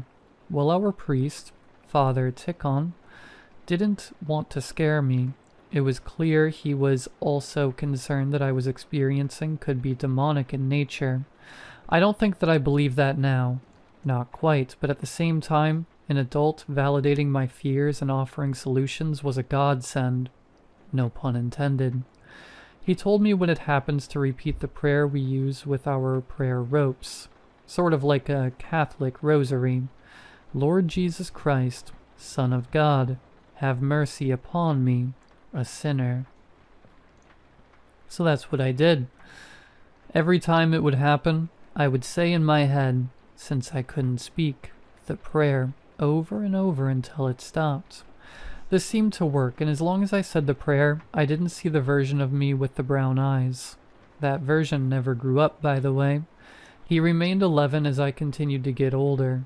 The attacks were much shorter and less scary. Eventually, after I'd been through it hundreds of times, I wasn't even really scared by it anymore. I just said my prayers, and that was that. I followed the full Orthodox prayer schedule. For the Orthodox reading this, you know what a task that can be. I said the full Trisagion, plus all the extra morning prayers in the little red prayer book. If you know, you know. Then the midday prayers, and finally the nighttime prayers. If you recite all of them out of the book, word for word, that comes out to about an hour of prayer each time. So 3 hours of prayer a day that way. Plus I would do my prayer rope at least once per day, which was 100 knots. So 100 times every day. Lord Jesus Christ, Son of God, have mercy upon me, a sinner. When I slipped and didn't say my prayers, I would have a bad episode. This enforced my belief that something demonic, or at least supernatural, was happening. One such day, I hadn't said my midday prayers or done my prayer rope. I was too busy focusing on a crush I had on a girl at school. I'd asked her out, and she said no. I was so upset that I let my prayers slip. I took a nap when I got home from school, not remembering my prayers at all, just thinking about the girl. I woke up from 3 loud, distinct knocks on my headboard. Bang, bang, bang. Very loud and clear. When I woke up, I was staring the child version of me in the face. The big brown eyes staring into my skull with pure venom. Immediately I started reciting the prayer in my head. Lord Jesus Christ. What? I couldn't remember. What was the next word? Lord Jesus Christ, Son of... Come on. Lord Jesus... He was slowly putting his face closer and closer to mine. His eyes locked onto me. Every time I caught his gaze, my mind would blank, and I couldn't say the words. Lord Jesus Christ, Son of God. I stuttered. In my brain I stuttered. Something I didn't even think was possible. I kept trying to say it in my mind, but I just couldn't get it out. Now he was right up against my face, his little cold nose pressed against mine. I could smell his breath, and it smelled like creek water. He said without moving his lips, "He doesn't care about you anymore." I shut my eyes tight. I could still feel and smell him. Jesus Christ, Son of God. I heard laughing. I opened my eyes and he was still staring me down, still furious looking. His mouth was open, but his lips weren't moving. My ears became very hot, and I could hear awful laughter all around me. Jesus Christ, Son of God, God, have... I was trying to choke it out.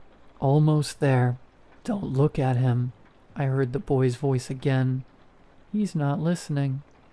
Jesus Christ, Son of God, have mercy. I was stopped by the feeling of cold water rushing over my face. I opened my eyes and my younger self had a dirty-looking bottle of creek water. He was pouring it over me, choking me, drowning me. I screamed verbally, gurgling through the water. I screamed, "Oh God, please save me." And it was over. I sat up in a gasp like I always do and caught my breath. I dropped to my knees on the floor and pulled the prayer rope from around my neck. I started chanting and I completed the rope twice before I stopped. When I put the rope away, I realized that my bed was wet. I went over to the neighbor's house and stayed there until my mom and brother got home later that day. I didn't bother telling them about it because at this point, they didn't believe me anymore about the sleep paralysis. They were convinced they were just normal nightmares. Tennessee in the early 2000s, at least where I lived, didn't have stellar mental health care. Therapists were something that rich people had, not families like ours. I didn't have anyone to talk to about it besides my priest. To his credit, he advocated for me. He tried to talk to my mom about a potential exorcism. Well, my mom was an Orthodox Christian. She wasn't superstitious, and for her, it was more of a cultural thing than an actually supernatural one. She wouldn't let him do the exorcism, but agreed to let him bless our house, which is normally only done once per year. This blessing made me feel safer, but it didn't stop the attacks. Nothing as bad as that one would happen for a long time, so things kind of went back to normal.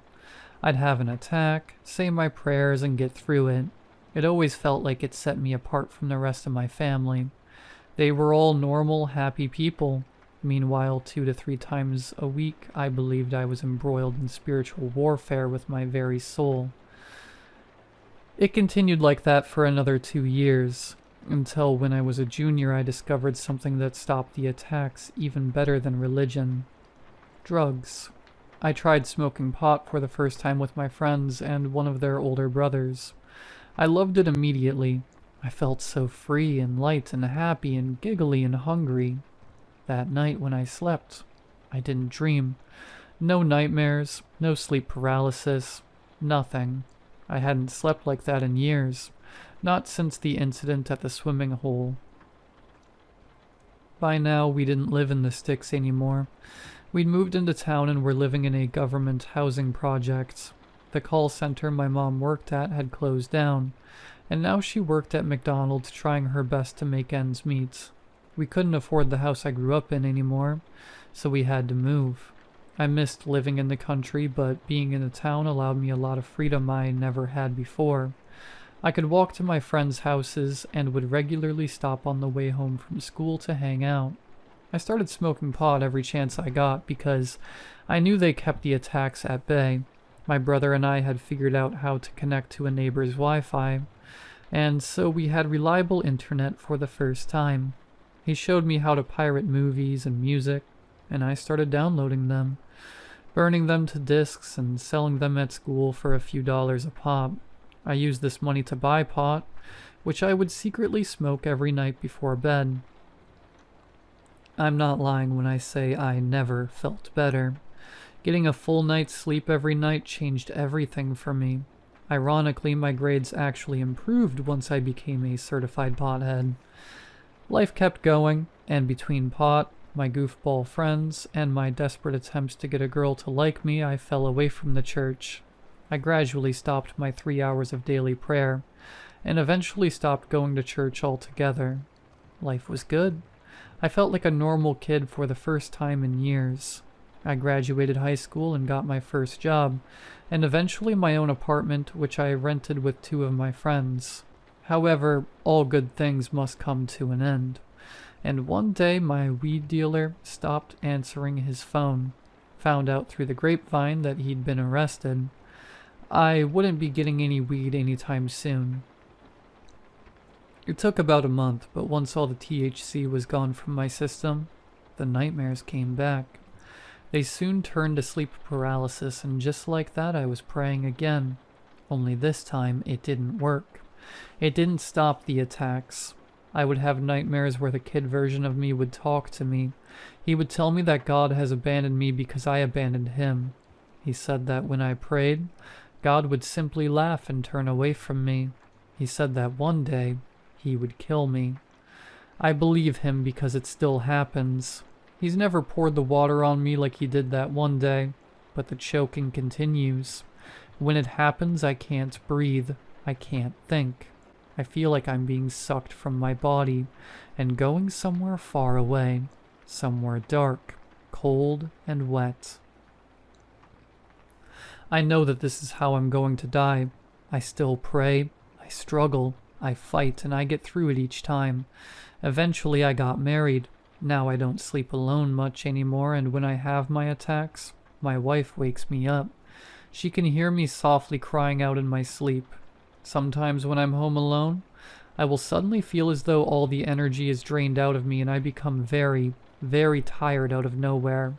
I'll want to lay down for a nap, but I know in these times that if I do, I will assuredly have an attack, and I'm deathly afraid that one day I won't wake up from it.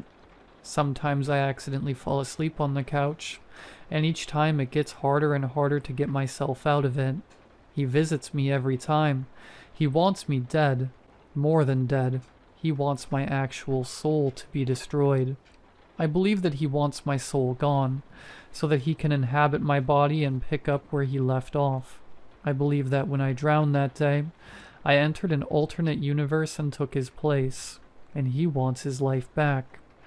I don't know what will happen if he ever succeeds. I don't know what he will do to my wife or my friends. I hope I never have to find out.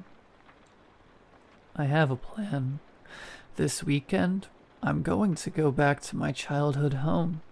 I'm going to follow the creek up the mountain, and I'm going to jump off that waterfall again. I'm either going to die, or I'm going to wake back up where I belong, with my brother and his brown eyes. And maybe when I do, the brown-eyed version of me will wake up to see his brother's green eyes, looking back at him.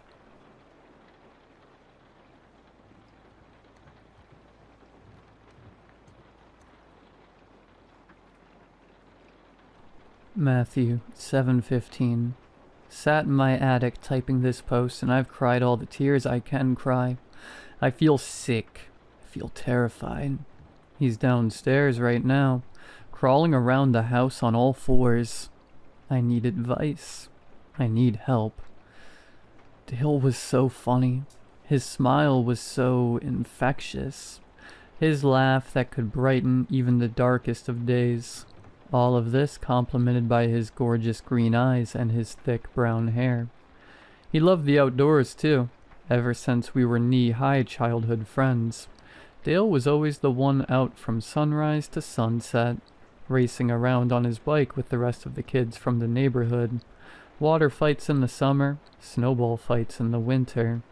As we both got older into our adolescence, he consistently had a sports meet to attend or some practice he was late for, always armed with a racket, a ball, or even a frisbee in his ultimate frisbee phase. Then we began dating right after university. His degree was in sports science, naturally, and mine was in psychology. When we ended up attending universities on opposite sides of the country, I thought mine and Dale's paths permanently split, going in different directions that the inevitability of time ensures with many friendships. Not us, though. I'd just turned 21. He was 22. And he sent me a message on July 24th. The date is significant, as 2 days prior was my birthday. Dale always jokes how he innocently got the dates mixed up. I have my suspicions he tactically waited to ensure his message didn't get the generic "thanks, means a lot" reply that I was pumping out to all the other friends, sending me birthday wishes after Facebook had prompted them to. Dale thought he was so clever. I suppose it did work. To this day, he keeps up the recurring joke that my true birthday is July 24th. He'll put out his social media posts then. He circles that date on calendars and annotates it with a big Ellie's birthday. Hell, one year he even organized a birthday shout out on the radio for me. On the 24th. Anyway, I'm rambling. After he slid into my DMs, we began dating.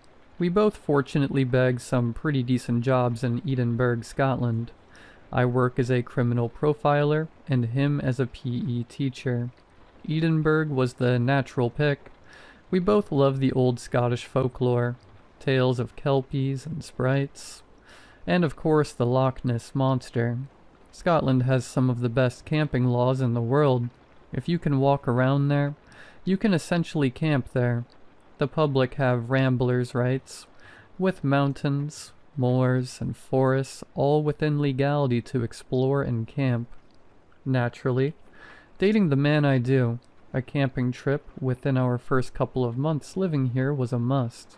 We waited for the warm, or as much as Scotland can offer, May weather, and began planning our route. We'd leave Edinburgh and head west, before driving north. This would take us directly to Galloway Forest, the biggest in the country, spanning over 300 miles. The forest is also a dark sky region, with the country limiting the light in this area to provide more starry nights. This of course creates some beautiful, but dark nights. This might be one of the reasons for the countless stories of mythical creatures and silly monsters that spew out of the region. We disregard this. Dale already had all the camping gear, a tent for us to share, a blow-up mattress, 2 sleeping bags, camp chairs. I wasn't joking when I said my man lived for the outdoors. I looked at myself in the mirror and smiled, my reflection smiling back. Life really does have its way of working itself out. I head out the door with my reflection mirroring my behavior. I got you a wee surprise as well, my love, he said with a grin on his face as he loaded the second chair into the back of the car. And what would that be?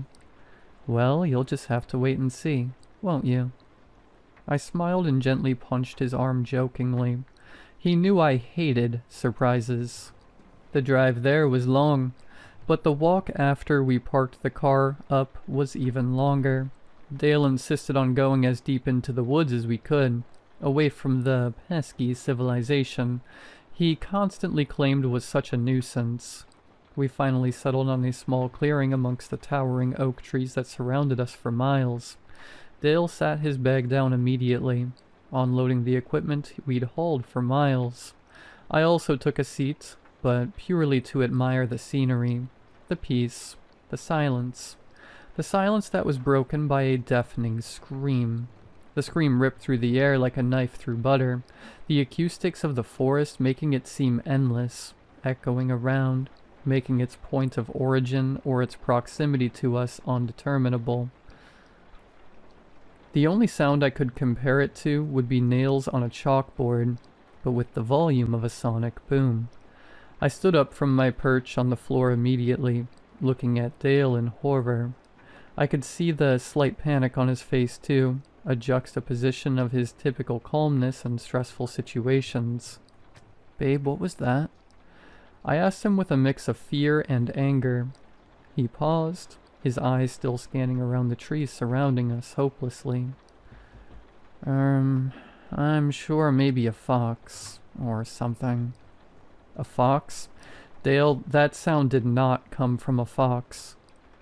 It could be some sort of big cat. I mean, I read reports that they get brought over illegally and let out into the wild. I mean, in certain conditions they can. You're telling me we could be sharing the woods with a mountain lion in Scotland? Dale met my eyes, giving me a look of uncertainty. Dale, we're leaving. We can't. Sun sets in less than 45 minutes. The walk back to anywhere remotely civilized will take at least 2 hours. We can't do the walk in the dark. That'd be far more dangerous than anything that could have produced that sound. I looked at him with my mouth agape. I could see the uncertainty in his eyes, but he corrected this quickly. his concern easing and a wry smile beginning to break the tension. "You'll be all right, El. You were with me after all." I couldn't help but giggle. We soon forgot about the scream. After we set up the tent and got a small fire going, it soon began to get dark. We took this as our sign to crack open the bottle of wine we'd brought with us. Dale pulled the red from his bag along with 2 wine glasses. He filled them up and handed me mine. "I propose a toast," he said gallantly, "to my gorgeous Elle, who without whom I don't know what I would do, to this beautiful forest we found ourselves at the heart of, and to God." "Cheers, my love," I replied, clinking our glasses together. After that we just chatted the night away, watching the fire dance in front of us, holding hands, listening to the crackle of the kindling. "Think we're gonna need a wee top-up on firewood," Dale said. "Okay, babe, be careful." He rose from his perch on the log and marched off into the forest, a slight sway in his step from the alcohol. I giggled like a little girl, so in love, so happy at that moment. We went beyond the tree line into the darkness, and I heard him begin to break branches. Snap, snap, snap, crack. An unusually loud, slightly different crack came from the darkness. I heard Dale gasp and then nothing. "Babe?" I said as I got up. "Babe?" I shouted with more urgency, running into the trees. I was immediately engulfed by darkness. The illumination of the campfire soon shrouded out by the trees. I kept shouting Dale's name, in a panic, scouring the dark forest floor as best as I could, searching for his potentially incapacitated body. The tears began to roll down my face and my heart pounded through my chest as every second that passed with no sign of him. Then I heard it. "El?" It was just a whisper, one that could have been mistaken for a gust of wind amongst the trees, but my heightened senses in this stressful environment urged me to pursue it. I looked in the direction I heard the whisper from. Up. I swore up and down it came from above me, in the dark branches of the trees that covered me from the night sky. As my eyes adjusted more to the dark, I saw it, the silhouette of a figure up in the trees. It looked to be reaching towards me, reaching out its hand, and then... "Ellie," a voice called from back at the campsite. "Dale?" I cried. I raced back to the campsite and saw Dale stood there. I ran up and embraced him, jumping into his arms with relief. "You're freezing," I told him, pulling my arms back away from his ice-cold skin. "Where's the firewood? How are you gonna warm up now?" I continued. "Something dropped down from the trees. A bat, maybe," Dale replied. I thought back to the silhouette I'd seen in the tree, much larger than a bat. I kept it to myself, though, not wanting to stress Dale more. "I think we'll just go to sleep now anyway. I don't really want to go back out there." "Oh, okay, my love. Let me get ready for bed." I began getting changed in the tent, watching as Dale just looked out into the woods. He was frozen, just staring into the same spot in the tree line he'd entered before, staring into the same dark abyss. "Are you coming to bed, babe?" I called. "Yes." "All right then," I thought. He was probably just spooked. We got wrapped up in our sleeping bags in silence, before turning off the small light illuminating the tent. I nodded off fairly fast, considering the circumstances. That's when it happened. Something woke me. I'm not sure what, or at what time, but my body instantly felt in a state of panic. I knew something was watching me. I opened my eyes ever so slightly, my long eyelashes covering the small slither of pupil in between my eyelids, enough to see without giving away that I was awake. Dale was sat up still in the dark. His legs were crossed and up very high, his knees uncomfortably close to his chest. His eyes were wide open, wider than I'd ever seen them, and he was staring right at me. My palms immediately started sweating and my heart raced once again. He was looking at me like some piece of meat. Not blinking, no discernible emotion, just staring. I closed my eyes again, not moving, paralyzed in fear. I pretended to start waking up, stretching my arms. I heard his sleeping bag rustle, and when I turned over, he was sleeping again. I was stunned, lying there awake for the rest of the night until the comfort of the sunrise saved me. The next morning, Dale said he wasn't feeling well and wanted to go home. Odd. The man spends every minute of his life outdoors and all of a sudden wants to pack up and leave. I didn't argue, instead beginning to pack up the stuff with him. The walk back to the car was silent, so awkward. Occasionally I'd turn around to catch Dale lagging behind, staring at me again. Every time he saw me look, he'd avert his gaze to somewhere else. Once we got back in the car, Dale complained he was too tired to drive, that he just wanted to rest in the back. I reluctantly agreed. He knew how much I hated long drives, but I suppose if he wasn't feeling well, I should probably cater to him. "What's wrong?" I asked him. "I just want to get out of the sun. I hate being outdoors," he replied. This was odd. I hate being outdoors. He must really not be feeling well. The whole drive he maintained his newfound unnerving stare. I could feel it now, burning into the back of my head. I could almost sense a feeling of danger. Every muscle in my body screamed at me for the entire car ride to pull over and run, but I didn't. And nothing happened. Yet. We got back this morning, with Dale taking himself off to bed almost immediately. I sat downstairs worrying about him. What happened to him out in the woods? Did he really just get ill? Why has he been staring so much? I decided I had to confront him. I marched up the stairs and placed my hand on the doorknob, preparing myself to open it, but I heard him scurry on the other side, as if he was hurriedly getting out of a compromising position. I opened the door to see Dale sat on the floor, his legs crossed and his knees uncomfortably close to his body once again. "Is everything okay, Ellie?" he asked. "What's going on with you? You've been acting so strange since the camping trip. Did I say something? Babe, please just be honest with me."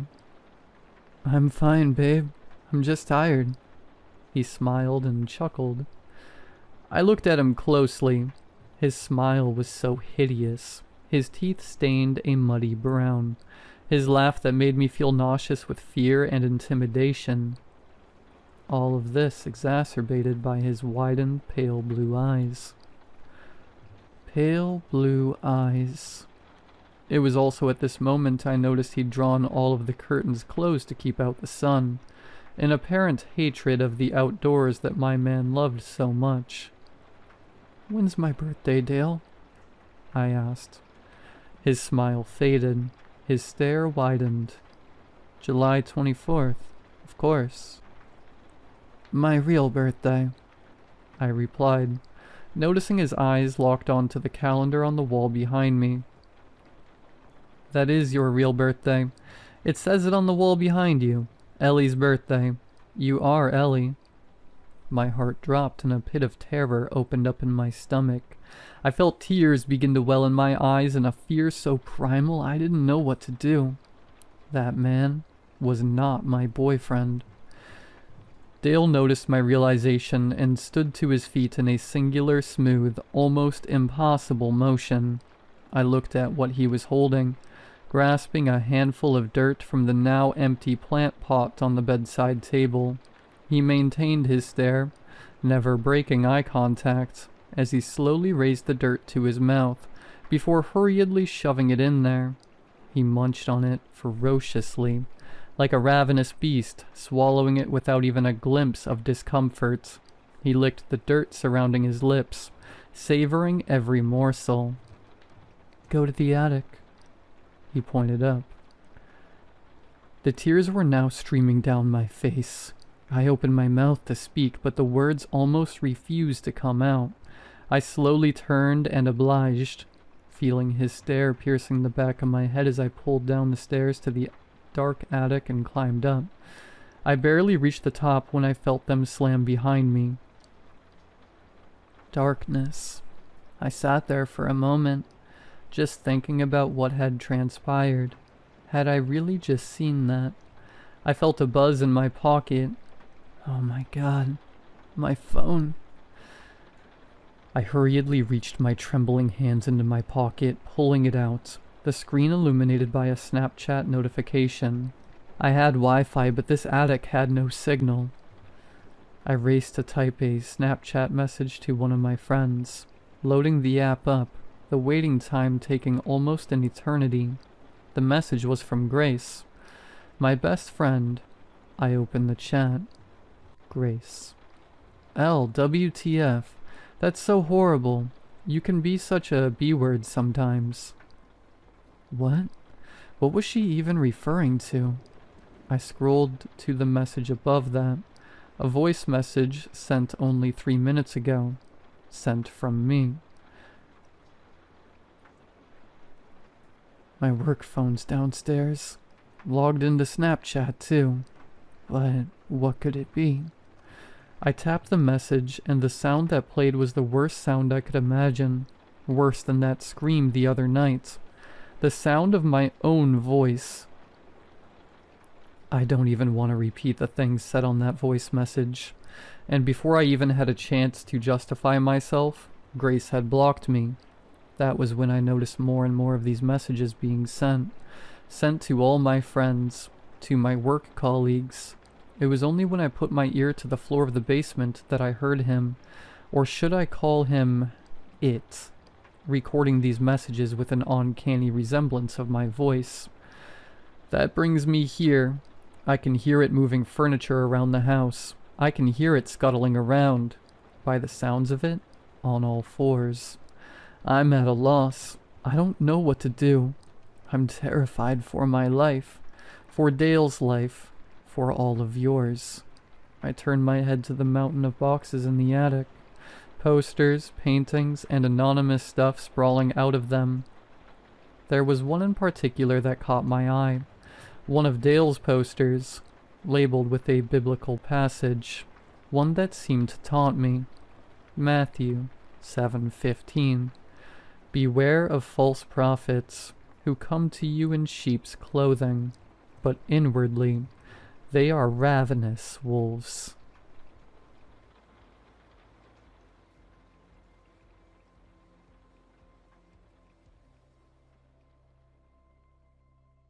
Hey everyone, and welcome to another video. Tonight we have 2 hours of horror stories. I hope you all enjoy them.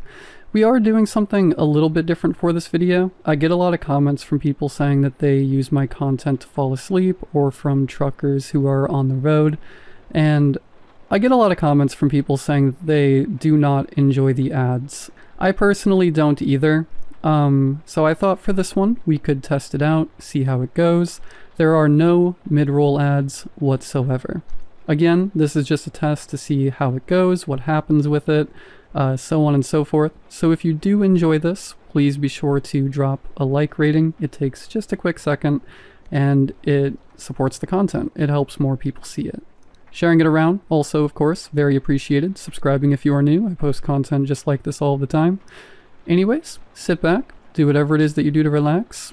Enjoy this no ad content. And as always, I hope you all have a great night.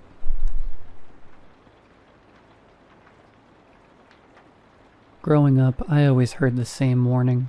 Don't go out late. It's not safe. Especially if you're a girl. I heard it from my parents, aunties, even older girls in the neighborhood, and they weren't joking. They said it like they knew something. They'd say, being outside too late is already bad, but being a girl, it makes it worse. They never really explained what worse meant. Sometimes it sounded like crime, other times something else. But I listened. I stayed in. I wasn't trying to find out what they meant. Then I left home for university. Everything felt different. Here, people went out late all the time. like it was normal. Girls, guys. They'd go clubbing, partying, walking the streets at midnight like it was nothing. Nothing bad seemed to happen. I started to think maybe all those warnings were just fear talking. Old habits from people who grew up in different times. So when my friends invited me to celebrate after exams a night out, just to relax, I said yes. That night still haunts me. There were 5 of us, Rena, Amina, Joe, and Faye. We didn't even go far, just a lounge near campus. We danced a little, ate, took pictures, laughed. It was the first time in weeks we felt light. We left around 2 a.m. It was late, we knew, but we weren't drunk or careless, just tired and ready to go back. That's when we noticed them. At first it didn't seem like anything. Just 3 guys walking behind us. The street was mostly empty, so we could hear everything except we didn't hear them. No footsteps, no voices, just presence. Rena glanced back and slowed her steps. "Guys?" she said quietly. "Don't panic, but I think those guys are following us." We brushed it off.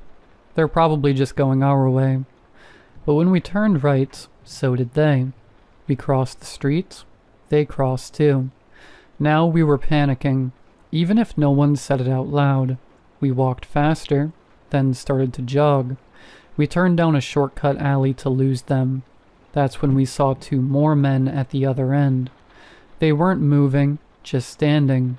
One of them had his head tilted back like he was sniffing the air. That's when it clicked. This wasn't just guys being creepy. This was something else.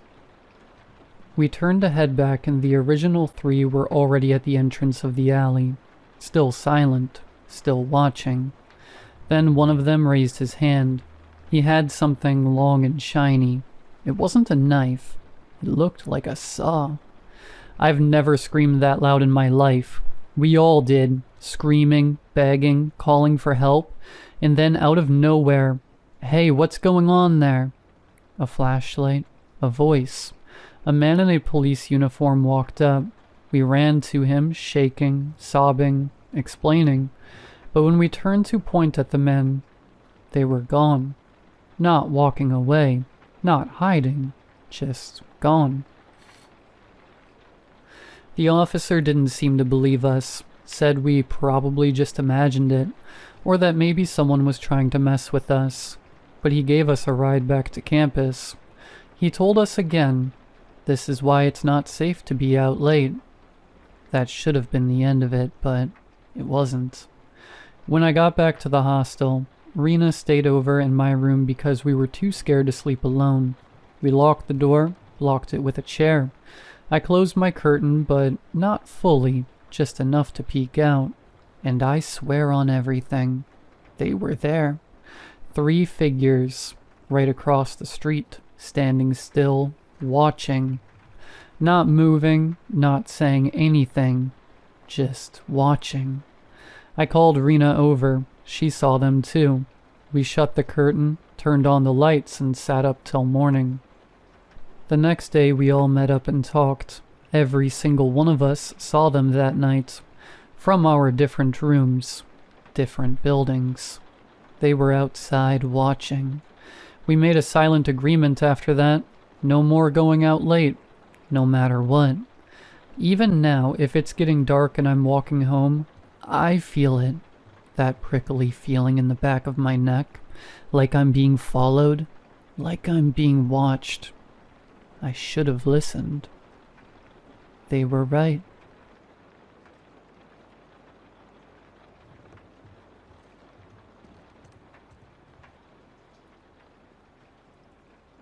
I left Rungsville when I got married. I was 18 at the time, way too young and dumb to make a decision of that significance. But I have never regretted putting that place behind me. Alas, I could have chosen a better runaway partner, but in fairness, I did mention that I was afflicted with being dumb as a bag of rocks. Brent, my high school sweetheart at the time, was raring to go after what happened to his sister. and I was sick and tired of the air, the incidents, the curfews. Brent and I had a good couple of years, some okay years, and then some not so okay years. I could handle the bills, the crap pay, the dingy apartments, and even the affairs, but I couldn't handle the drinking and the beatings.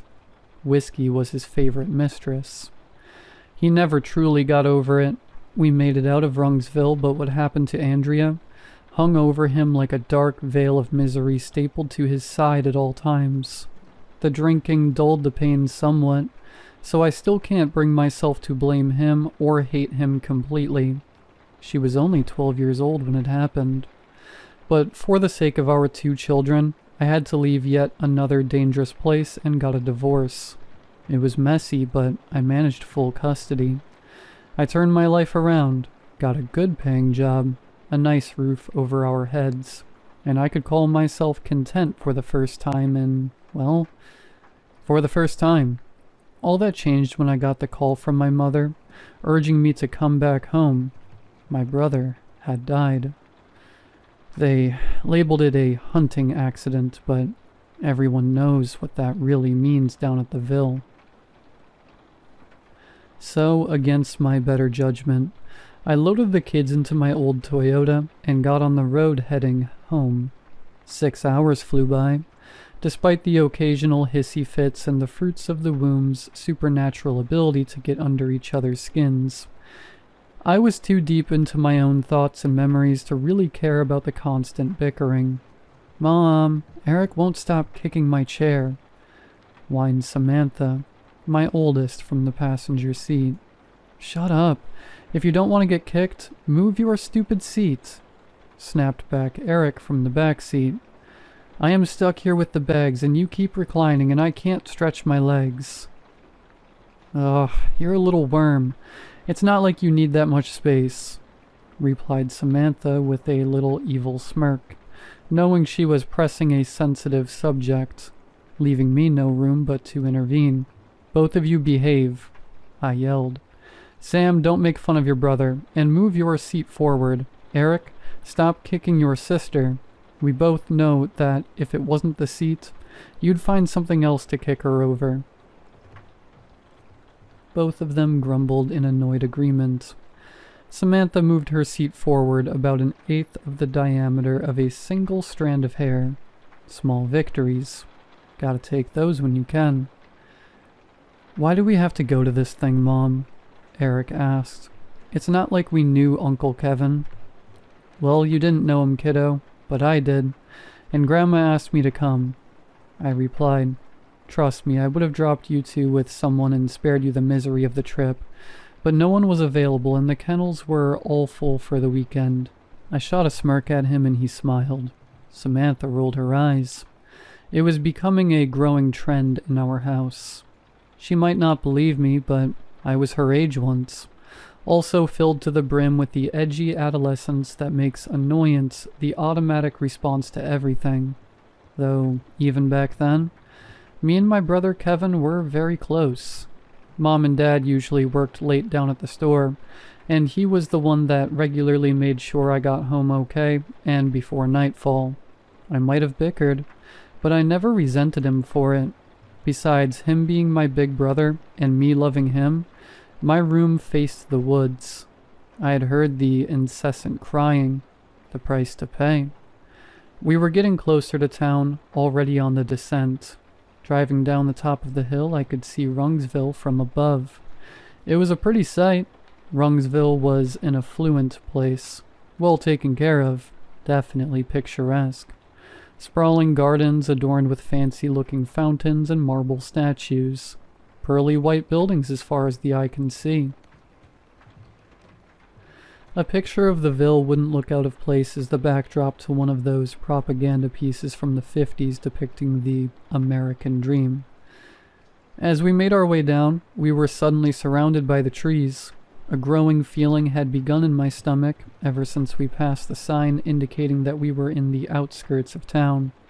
It had crept up, inflating like a balloon as we made our descent. Now it was on my chest, restricting my lungs. making it difficult to get a breath in and out. Images of my brother came to me. His warm smile, his tight embrace every time I safely made it back home. Flashes of those nights I crept into his room, crying more often than not because the sounds outside made it hard to fall asleep.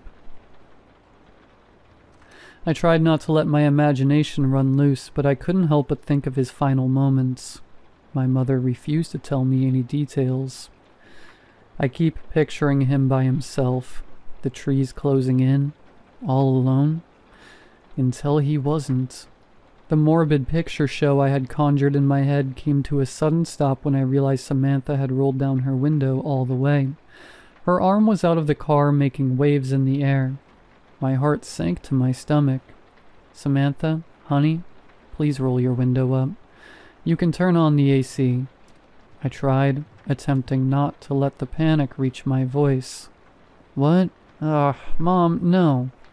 She started. There's freaking fresh air outside. I couldn't keep it bottled any longer. Baby, please. Please don't do this. Close the window. Keep your arms inside. I shrieked, hearing something shift somewhere deep in the trees. Branches shattering, leaves rustling violently. Mom, what the hell? Look at the road. I'm just cooling myself off. I started breaking while attempting to plead, desperately, but only a series of wheezy noises escaped my progressively tightening ribcage. Mom? A small voice rose from the back. It was Eric. He was staring out his window. I only caught it for a split second, but he seemed confused and scared. That's when I heard my daughter scream. Something had caught her arm. I stepped hard on the brake as I felt something wet hit my face in a jet. It was coming from the passenger window. Wrapped around my daughter's arm, I saw rows of putrid, brown-tinged teeth. I saw how the pale white flesh contorted under the tension of the vice around it, the lines of tension giving way to highways of torn shreds, pulsating and gurgling in a violent spew of my own flesh and blood. The car came to a violent stop, knocking my head against the windshield. My senses returned just in time to hear shouting. Panic had filled the car. I felt a warm river overflowing on my scalp, the blood making it hard to see out of my left eye. Mom, oh God, Mom, Sam's out of the car. The shouting was coming from Eric. He was shrieking, banging his hands desperately on the glass. I turned my head toward the passenger seat. Empty. Where my daughter had sat, there was only a pool of gore. Looking out of the passenger window, I saw it. A sack of lumpy meat and a vaguely humanoid drape of skin sat on the ground. Its back was facing me, but I could see its bald head bobbling reverently. Its body was too thin. Irregularly placed patches of dirty, wire-thin hair covered its body and gangly limbs, crooked at the joints. The bobbing stopped, its meal interrupted by my son's bloody shrieks. It turned rapidly. Its mouth was a mess of sagging skin hiding an abyss of crooked razor blades. I saw her hair, her pretty blonde hair, caught in between them. I wanted to cry out in horror. I wanted to yell. I wanted to get out of the car and do something. I couldn't, and the reason was that the beast's black, beady eyes weren't aimed at me. They were fixed on Eric. I put the car in drive and I floored it. I did not look at the rearview mirror. I did not listen to Eric's shouts and pleas to turn the car around as they morphed into wails of gut-wrenching grief. I focused on not veering off the road as I stepped on the pedal, only breaking focus slightly to roll the passenger window up.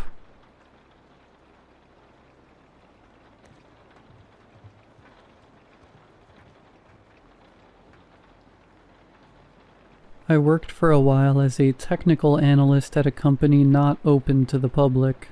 Our goal? To develop a neural simulation technology capable of condensing an entire lifetime into just a few minutes.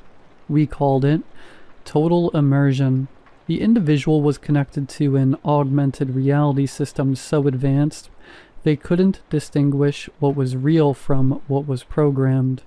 The promise was simple: to acquire knowledge, maturity, and emotional balance through simulated decades, love loss, growth, purpose, and then return to reality with all of it recorded in the mind. The process, in theory, was straightforward. They sought willing testers, criminals, death row inmates, volunteers desperate for money. They were placed in capsules and connected to the system via special augmented reality goggles. The experiment rarely lasted more than 30 minutes, except for rare cases.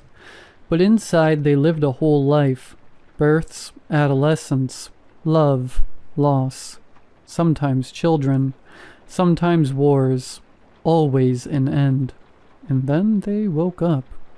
The problem? Most of the test subjects didn't react well. They went insane, out of their minds, and screamed a lot. Sometimes they didn't even recognize their own voice. They would tremble uncontrollably, crying desperately. They blamed us for destroying everything they had lived through. We were called monsters, more times than I can remember. They lost everything they had gained in the experiment, and the worst part was returning to reality. There was no escape, only an empty world where nothing made sense. Many were disturbed and tried to attack the scientists. Unfortunately, we had several losses, but the experiments had to continue. I remember the case of a woman. She cried for hours, calling out her son's name. The problem was that son never existed.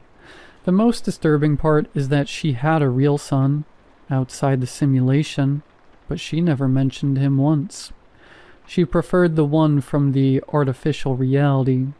Due to some code flaw, or perhaps some unintended cruelty within the algorithm itself, some test subjects didn't live just one simulated existence. They lived dozens. Each memory a fresh wound, each existence an unbearable weight.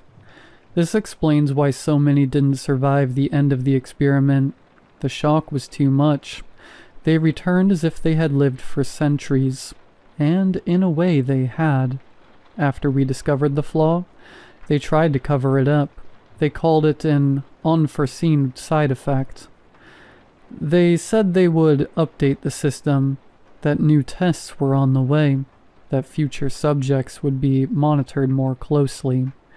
The experiment would only be a success when the test subjects came out sane and absorbed the knowledge. As long as they kept breaking down or dying, the experiment was still flawed, and it would continue until success. After working there for so long, it started to affect me, so for several reasons I resigned. Before leaving, I saw a new file on the coordinator's desk. It was an 11-year-old boy. Child test. First full life simulation. They are going to do to him what they did to the others.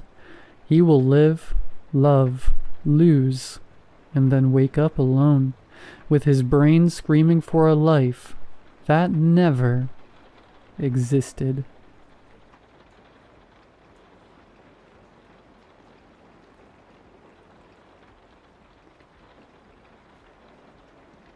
I don't remember my mother ever being sane. From the very moment I was born, the house I lived in was filled with her madness.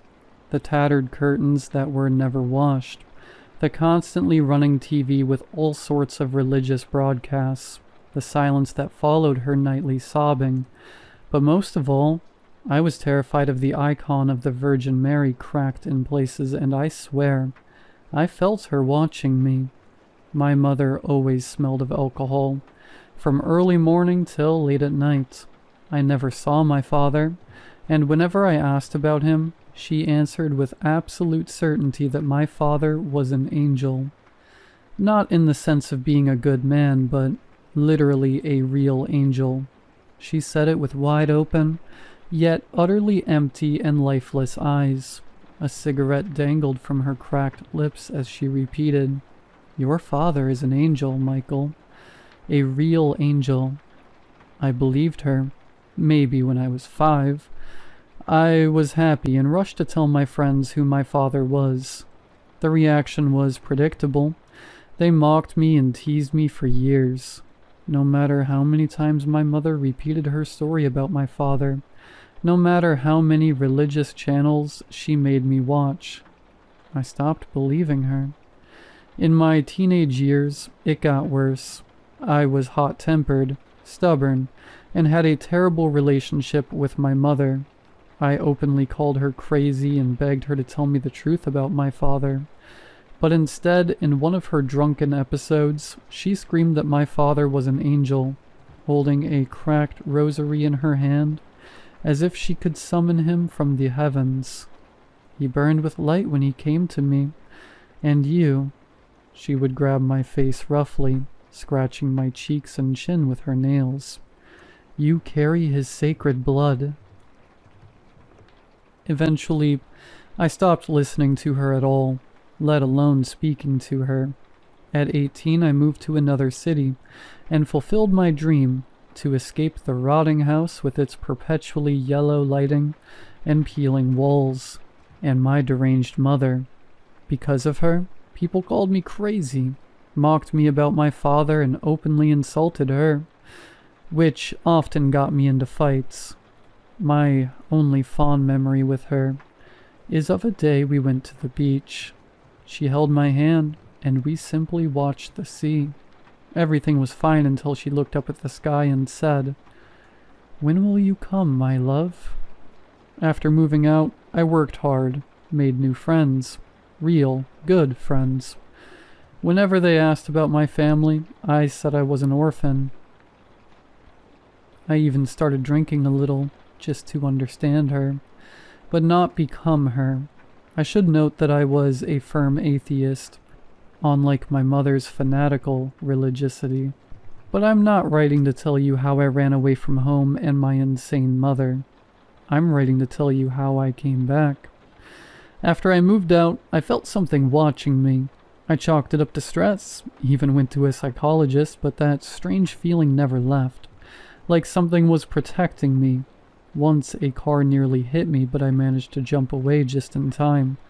Another time, I stopped walking without knowing why, and a second later, a massive branch fell from a tree that could have easily crushed my skull. One night, she left me 11 voice messages. Some were just sobs that turned into screams.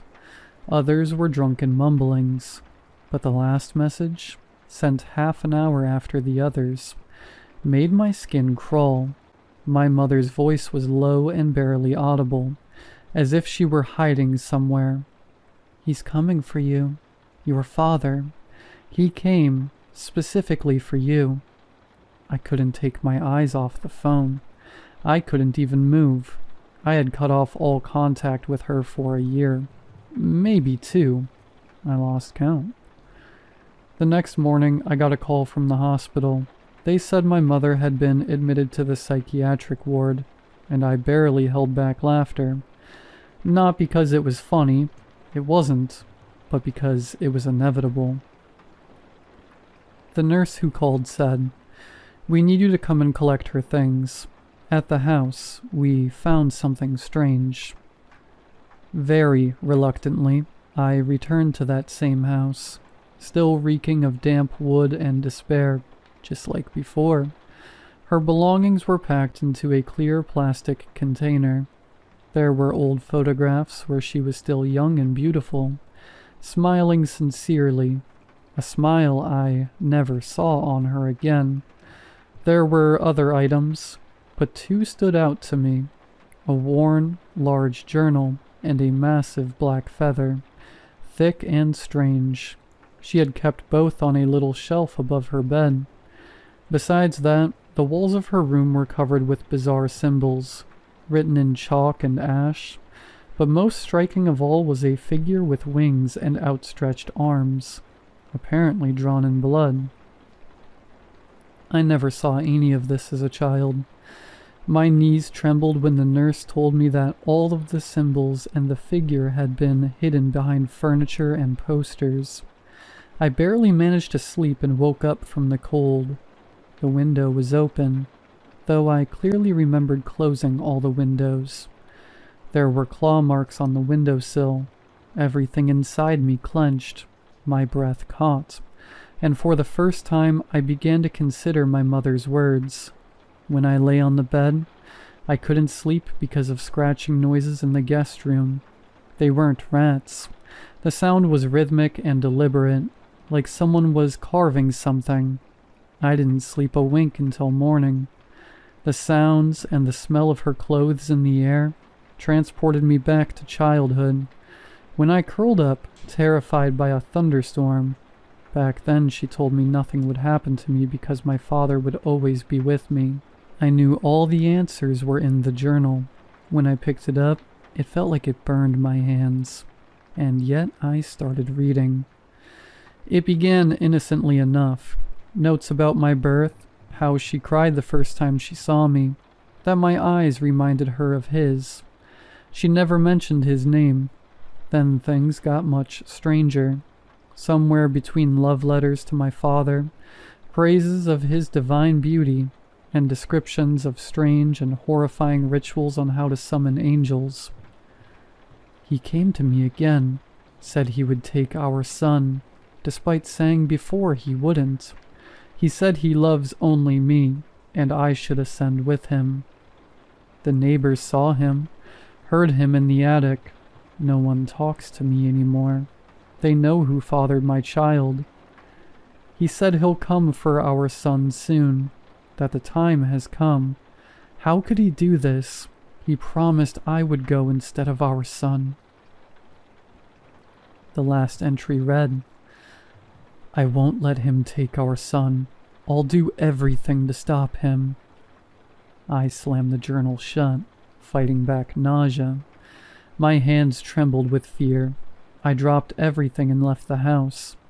That night I dreamed of wings, not like the angel wings from Sunday school books, but huge and broken, with coal-like tips and golden roots. A distorted, wrong voice repeated my name. Michael. I woke to the sound of feathers sliding across the floor, but there were no feathers, only rising dust, and a smell like freshly cut grass and burning meat. The dreams continued, each time with more detail, not just wings now, but a tall, gaunt figure with outstretched arms. It was always still. Its eyes glowed in the dark, and its voice said my name like it belonged to him. Electrical malfunctions began. Objects moved by themselves. Deep claw marks appeared on the walls.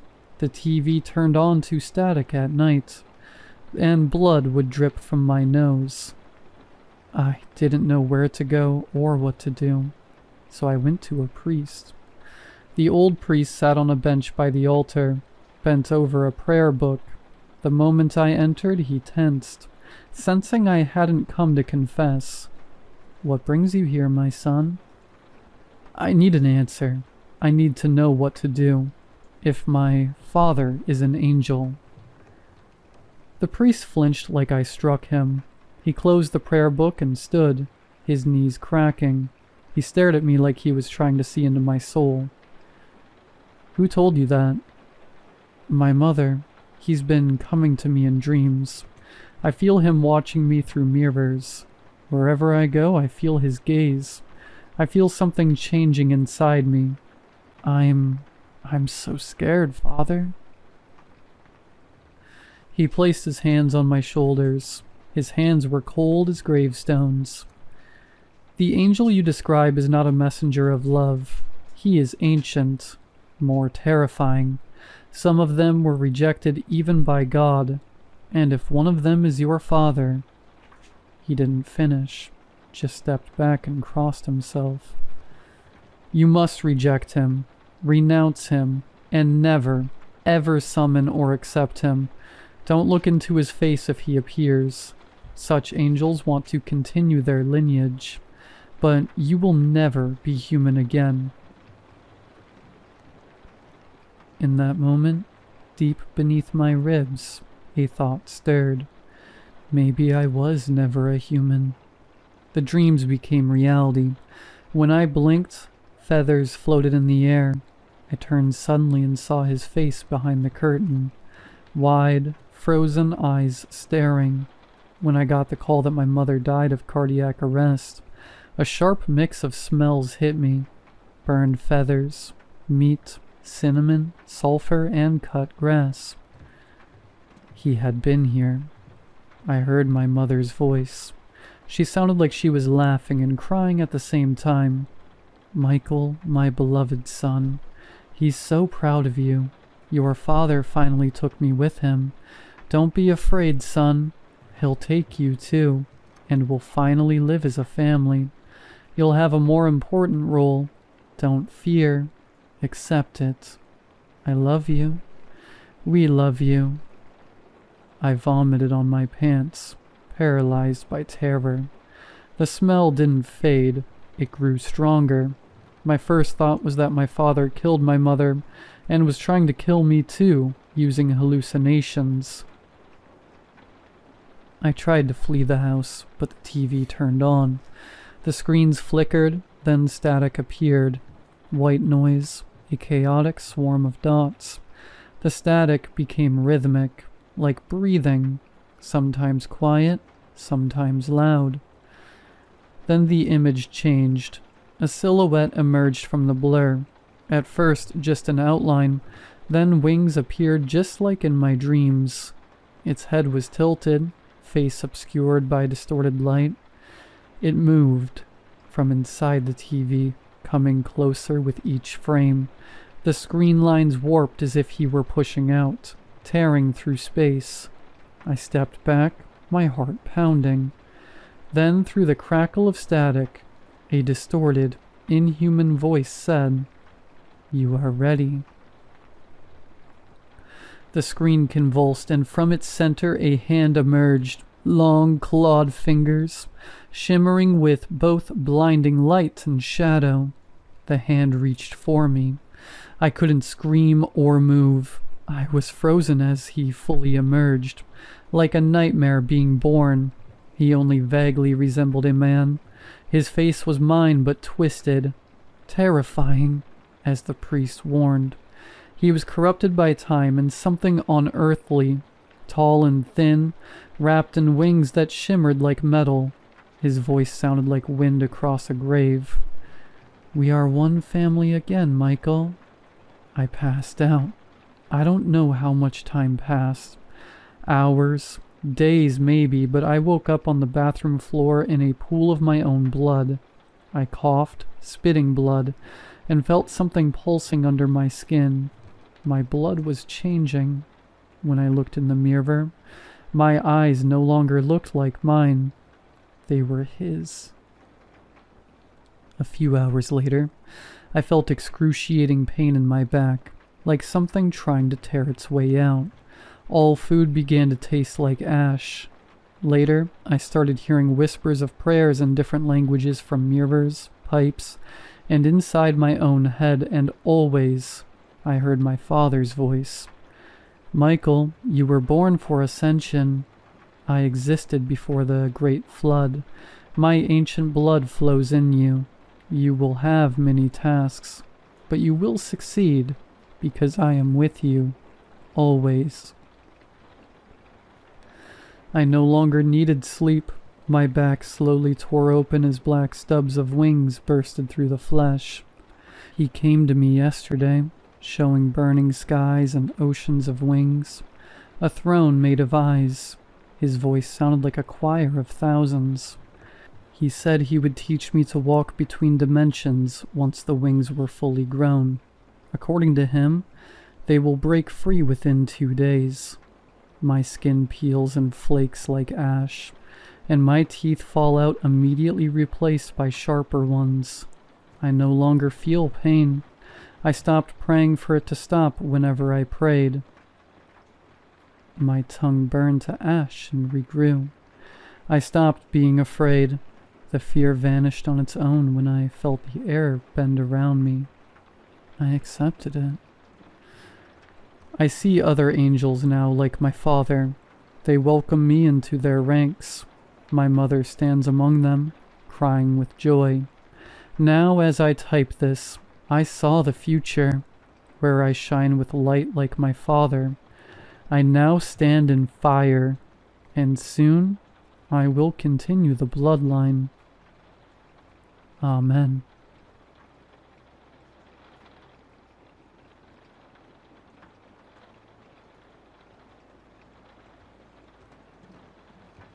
When I was a teenager, I lived in a small desert town. A tourist town, really. Think cowboy historic, with lots of old buildings and dust. I was able to make some extra cash babysitting on the weekends because there wasn't much else to do in the town anyways. One night I was babysitting for a couple that had an infant. I met them at Target. They seemed like a nice couple and knew of another family I sat for. They lived way out of town, so far out that street names are gone, and you use mile markers as your signs to know where you are. It was an easy gig. Baby was staying asleep. Just had to feed him when he woke up. Parents would be back around midnight. I cozied up on the couch with Netflix and settled in for a chill night, when the doorbell rang. Thinking it was one of the parents who forgot something, I jumped up and opened the door immediately. To nothing, it seemed. I shrugged and started to close the door when I heard a soft voice. "Miss?" I stopped the door and looked around the corner to see a girl standing on the steps to the porch. She was about my age, had long hair, and a hoodie pulled up, but her eyes, they were so light blue they were almost glowing in the dark. "Do you live at this house?" she had asked me. "Oh," I started. "No, I'm just visiting." I was careful not to say too much, because although the girl seemed harmless, she was still a stranger. "Is Mrs. Rosino home? I need to talk to her," she asked. She seemed nervous, twiddling her thumbs, looking behind me into the house. "You know what? She just stepped out to go to the store. I can tell her you stopped by, if you tell me your name," I said, slightly backing up, ready to close the door. She stepped towards me, eyes darting around, and she put her hand over the zipper on her hoodie. She leaned forward and whispered, "Please tell me where she is. I don't want to hurt you." My heart dropped. She removed her hand from the zipper and really looked at me, her eyes pleading.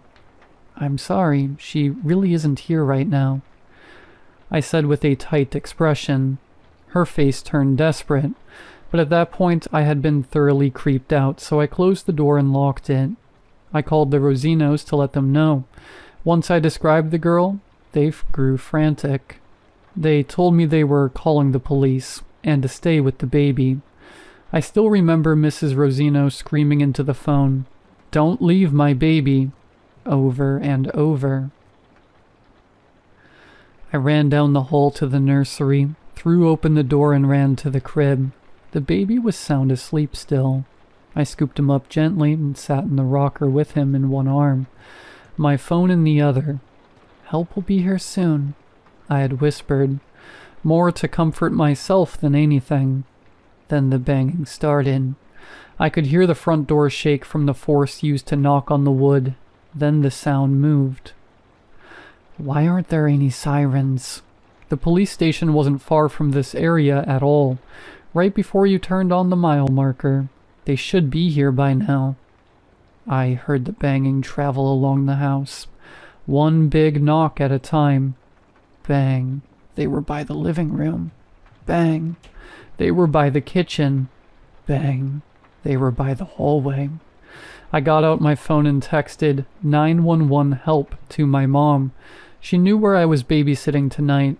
She responded immediately with question marks, then tried calling. I silenced the call. I couldn't risk answering and the intruders hearing me. My mom would make sure the police got her. I knew it.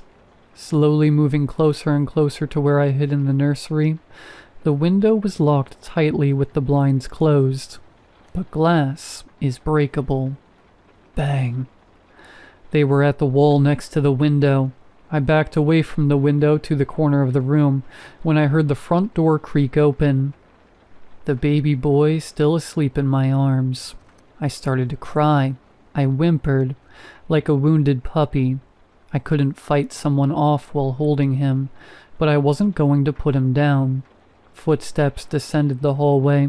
I heard muffled voices while doors were being opened and closed. "Where is the nursery?" a gruff voice asked. I don't know, Daddy. I couldn't see the floor plan online." The same small voice of the girl from earlier answered, "If that little girl wants to help them, that's fine, but he belongs to us. No one can keep him from us now." "Daddy, please. Maybe she will understand." The voices stopped right outside the door. The baby started to stir. I shushed him quietly and rocked him back and forth. Then I heard the sirens. I shot a thank you up to whoever was watching over me, grateful that this nightmare would be soon over. But the weirdest thing happened. The footsteps didn't retreat.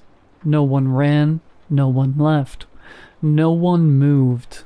I was sure they were going to come in and finish me off, right before the police showed up, and then steal the baby into the night. But that didn't happen either. Loud footsteps came walking through the house. A boisterous voice called out towards the hallway. "Excuse me, sir. Are you a resident here? We got a call that a little girl was in trouble. Is she her?" Muffled voices sounded and trailed off, walking outside. I was waiting to hear anything. Yelling, screaming, more sirens, but it was silent. After what seemed like hours, heavy footsteps walked directly down the hallway toward me, and the door opened. A uniformed officer looked stern, and took a look at me cowered in the corner with the Rosino baby. "Hey, sweetie, are you all right?" he asked, bending down to meet me at eye level. Yes, those people were trying to take the baby. They were going to kill me. Why did it take you so long to get here?" I cried out, finally letting the tears fall, as the adrenaline hit was coming down. The officer looked confused. "We came out the second the call came in. We made it here in about 5 minutes. Did you try to call in sooner?" He pulled his radio to his face, asking his other officer if any other calls were attempted. "Well, no, but the Rosinos called you at least 30 minutes ago. I called them first and they said they were calling you right away and to hide with the baby, so..." I looked down at baby Rosino. He had finally fully woken up and started to quietly cry. The officer just stared at me, a mix of sympathy and fear in his eyes. Where are his parents? They surely should be here by now. He's probably a little scared and needs his mom. Did you arrest those psychos? I patted his back and bounced him in my lap. To help comfort him, the officer smiled sadly at me and spoke into his radio. "You can send them in." After a few moments, the nursery door opened and the teenage girl stepped through, with a large man behind her. Oh, the girl started to sob, putting her hands up to cover her face. The older man placed his hand on her shoulder and looked at me sadly. The policeman stood and reached for the baby. "No," I shouted. "What are you doing? Are you working with them? This is the Rosino's son." The girl finally spoke. "No, he isn't. He's mine."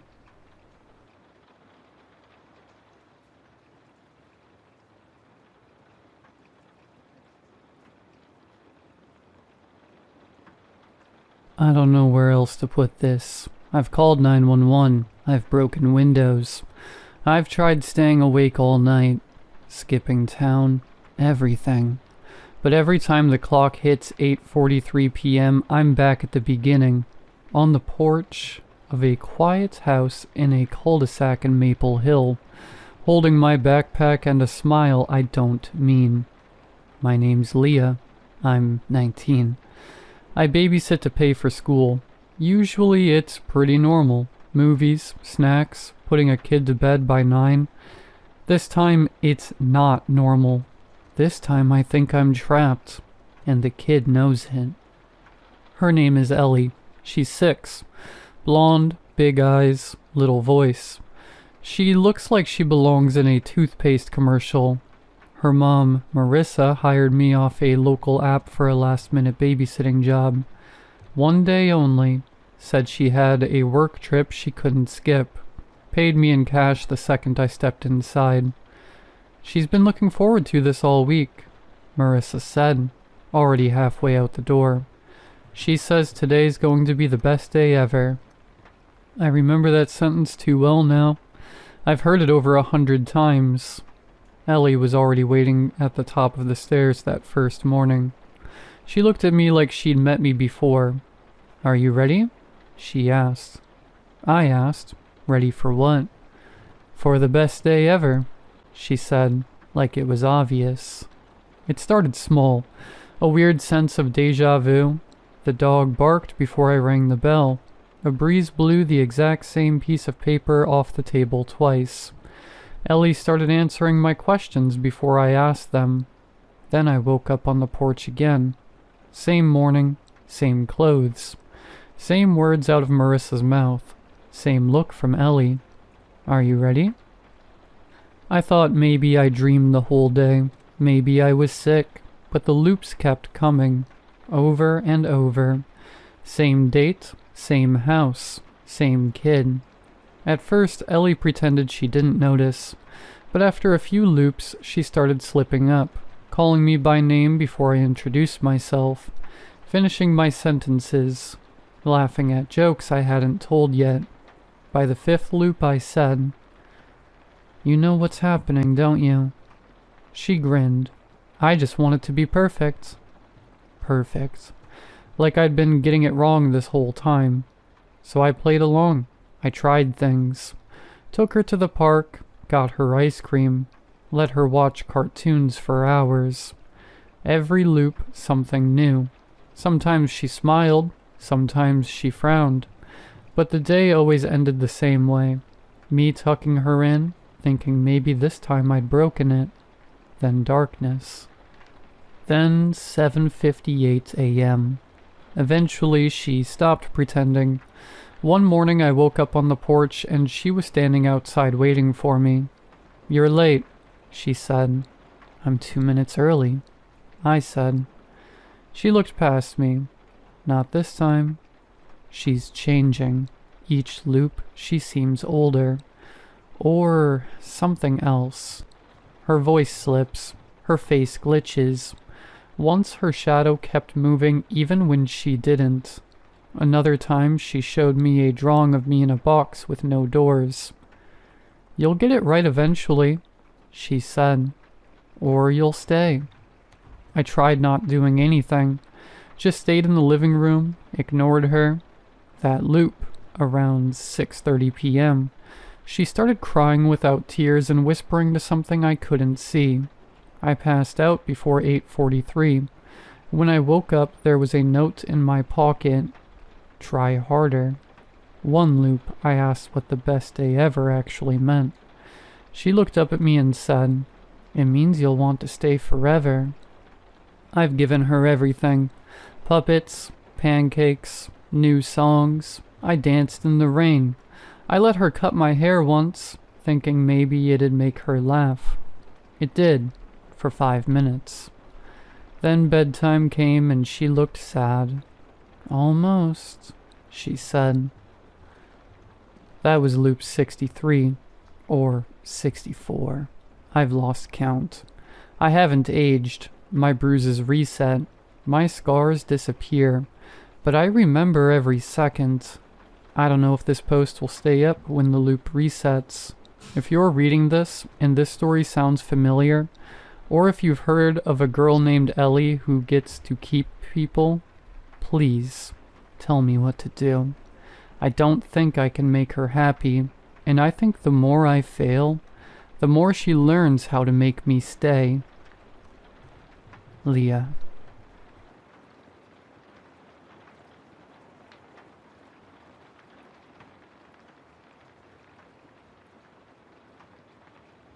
Ding.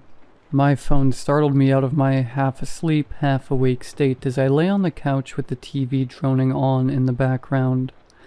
I read the text from an unknown number through blurry, weary eyes. This or that. Tea or coffee. The look of confusion I shot my phone for a split second before I put it down to some form of spam must have been hilarious. I flicked the ringer off and nodded back off only to be awoken a second time with that god-awful sound. Again, it was from the unknown number, and again, it was that same question. This was getting, well, odd. I, annoyed and increasingly tired, turned my phone off entirely, but before I could even close my eyes again, the ping rang through the speakers, and inexplicably those same words lit up the otherwise dark screen. How was I getting a text when my phone was off? I had enough. With my phone now switched back on, and my mind swirling, I typed out a paragraph of expletives before the urge to do something else took over. I decided to humor whoever this was. You want me to choose? Well, I'll choose, I mumbled to myself. I chose coffee, and promptly fell back asleep without a care as to whether my phone remained on or not. I struggle to put this any other way than bluntly, but the next morning, coffee no longer seemed to exist. I rolled out of bed and stumbled into the kitchen to start brewing so I could finish up whilst I brushed my teeth and showered, like I've done every morning for some time, and couldn't seem to find my treasured bag of grounds no matter where I looked. I get cranky when I'm without coffee, so I put it down to misplacing it and my still tired brain struggling to remember where, so decided to swing by my favorite coffee shop, Lucky's, on the way to work. I had the usual small talk with the server, who knew my order by heart at this point and proceeded to make the same old joke. The usual, please. He looked at me like I had two heads. I went to fill the awkward silence that followed when another text came through. Part of me knew what it would be before I even looked, but I hadn't yet put the pieces together. Not until the stakes were raised. This or that. Luna or Soul. Knowing it was somehow able to keep pestering me regardless of my non-response, I chose this. I got home that day to find my puppy Luna had disappeared. There was no way out. No window to jump out of. No attic to hide in. Nothing. Her brother's Soul moped all evening. I never found her. By the time the next text came through, I was ruffling through cardboard boxes and head-height cabinets in my desperately futile attempts to find my dear baby. I refused to play along. I couldn't possibly convince anybody else. But those texts were emitting something badly wrong into the world. Into my life. And as if in tune with my deepest thoughts, it knew I wouldn't play. Because this text came with a warning. Mom or Dad, failure to choose immediately will result in a choice being made for you. I rationalized it. Told myself I'd rather have a bad thing happen without my direct influence, even if said bad thing was something that made my stomach churn.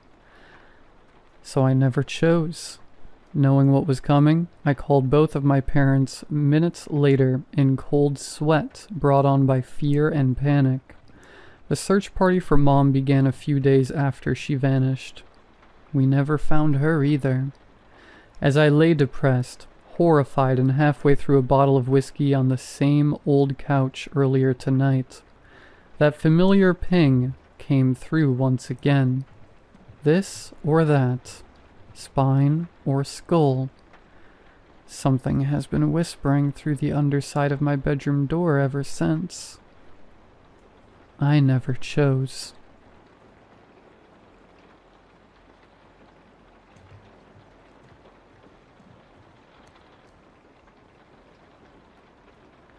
You left the utensil drawer open this morning, didn't you? She asked, stepping out of our bedroom as the late morning glow filled our kitchen. You slept in quite a bit, I spoke automatically, then paused to digest what she'd said. To my right were the kitchen counters forming an L shape into the corner. The cabinets, the doors, every drawer was closed. I frowned. Right. Earlier I was going to make eggs. I'd opened the utensil drawer for a spatula, then the fridge, and a cupboard. Was about to put the pan on the stove when something blunt poked my side. The utensil drawer. I'd forgotten to close it. Well, that's a pretty realistic dream, I told my wife. She stood there in the doorway, bathed in the sun, wearing only her pajamas. For the 14 years I've been married, my wife has never been a napper. Always says that if she's tired during the day, it means she's done a good job for making the day count. Always busy, running around, that one.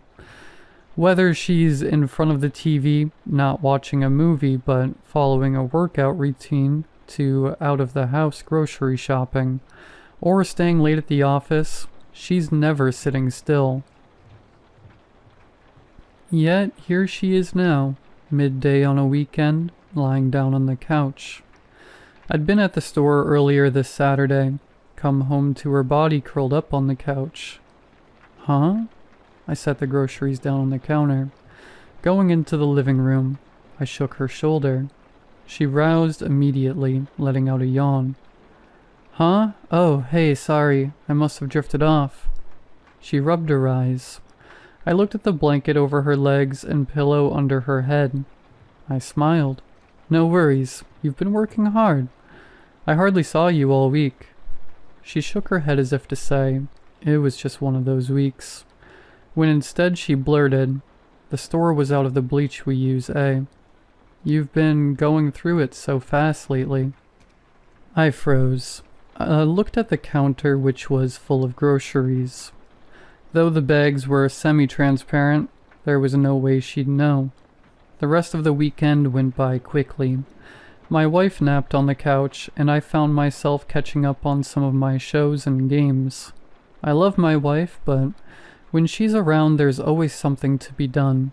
At least when she's asleep, she's not getting after me to get the brakes checked on the car, or vacuum the stairs, or remember to make dinner reservations for next week.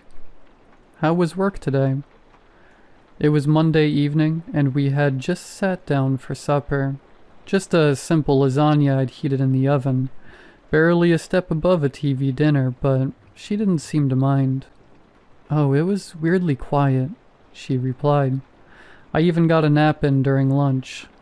Really? You napped at work? I asked, incredulous. She scrunched her nose. Well, technically it was on my break, but yeah. She was about to scoop another bite into her mouth when she added, You've made too much food again. What? I looked down at my plate, finding it nearly empty. I looked back to her and she nodded towards the pan on the stove. The rest of the lasagna was still there. The exact amount remained from what I'd plated. I looked down again and found my plate empty. I looked back to my wife who, instead of elaborating, was getting up already, covering her plate with a napkin. It was lumpy, wasn't it? The napkin. There had to have been some scraps of food beneath it. So why? It was only 6 o'clock and she'd moved back onto the couch. Curled up her legs, resting her head on the pillow without a word.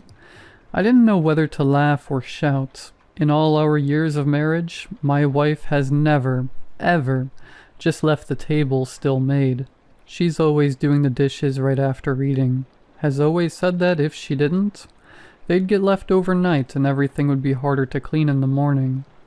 Just stay up for a bit longer, then you can go to bed early, I suggested, patting her on the shoulder. She didn't rouse, and I decided not to press her. I did the dishes myself that night. It was on the 3rd week of these naps, these weird dreams, that I decided to stop trying to wake her from her naps. She stopped helping around the house. The floors stayed unswept. The vacuum collected dust. The pillows even started to smell.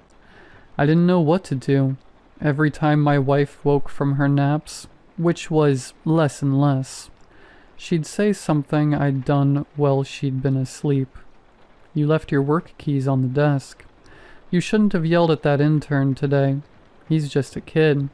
You made a big decision after work today, but you are glad you did what you did. You forgot to get gas. Been driving around more than usual. You really need to pay attention. You were so lost in thought today, you almost forgot about him. You made too much food again. You've started to fall back into old habits you thought you left behind. What's wrong with the bleach we use? Why do you suddenly look for the old kind your mother used? You forgot to call in sick to work today. You won't forget about me like the others. I sat up. I'm in bed. My hazed breathing permeates the everlasting silence that has seeped its way into the house. I look down to my left. My wife's spot. It's sullen. Almost as if I can see the sunken shape of her body there. But when I move to feel her, I grasp nothing but sour air. The aroma of the house stopped being scented candles and fresh air weeks ago. In its place is... I'm not sure. I can't smell it anymore, but I think once it was dread. Can a smell be a feeling? It must be, because that's the only word that can describe such a thing. You won't forget about me. What? Swinging my legs over the side of the bed, I flick on the lamp. Wait, no. That's too bright. It'll wake her up. Quickly I turn it off. I blink a few times, my eyes adjusting back to the dark. You won't forget about me. My legs are stiff and nothing wants to move. As I step into the living room, I catch a glance at myself in the full-length mirror outside the bedroom. I move, but that natural sway your arms do when you walk is gone. I can feel my eyelids begging to close for that millisecond it takes to blink, but it never happens. Into the living room I go, and my eyes shift to the couch. There's a lump there. She's breathing. Or is that those fuzzy things that dance in your sight when there's not enough light, giving the illusion of movement? I sit down at her feet, curled up under the blanket. Her head still rests on the pillow, yellowed and sour, and moving. That movement. It was the pillow, the blankets, not her. I dare not remove the blanket from her head. How she knew my intentions, I don't know. Maybe we are most awake when we are asleep. In truth, I don't know when she stopped recanting the past and started telling the future. I wonder if it matters, premonition or not. This was always going to happen when she started dreaming about things I've done. I smoothed the blanket atop sunken flesh. I'd buried so much within the confines of my memory, smoothed over by the fog of adolescence. This was one I wanted to remember. I won't forget about you.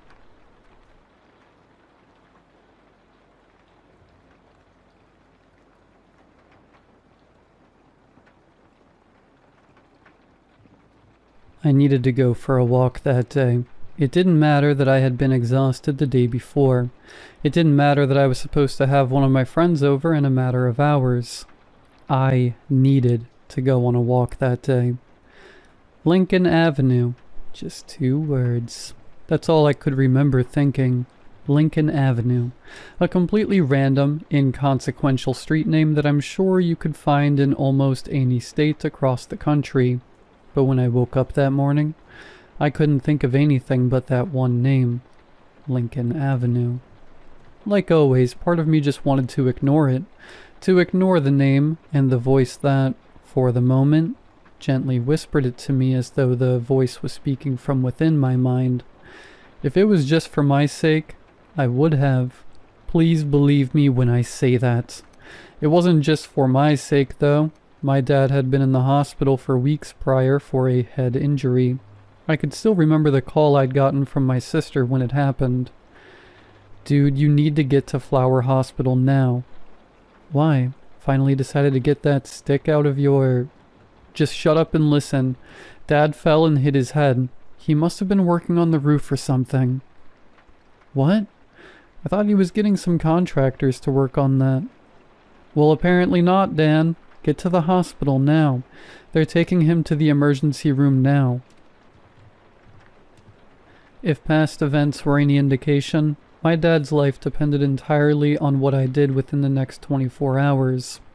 I'd be lying if I said that he and I had the closest relationship even before the incident, let alone in the last 5 years since I'd moved out. I was sure in some way he still resented me for leaving, just as much as I still partly resented him for shutting down. Aside from the past few months, we'd barely even made any effort to repair our friendship, let alone what could be called a father-son relationship. But he was the only parent I had left, and we were finally starting to love each other again. I needed him. More than that, Kathy needed him. They'd been each other's rocks after everything happened, and I knew how badly it had affected all of us when Mom died. I couldn't afford to let myself or Kathy go through that again. On any other day, the weather outside would have been idyllic. I guess it still was.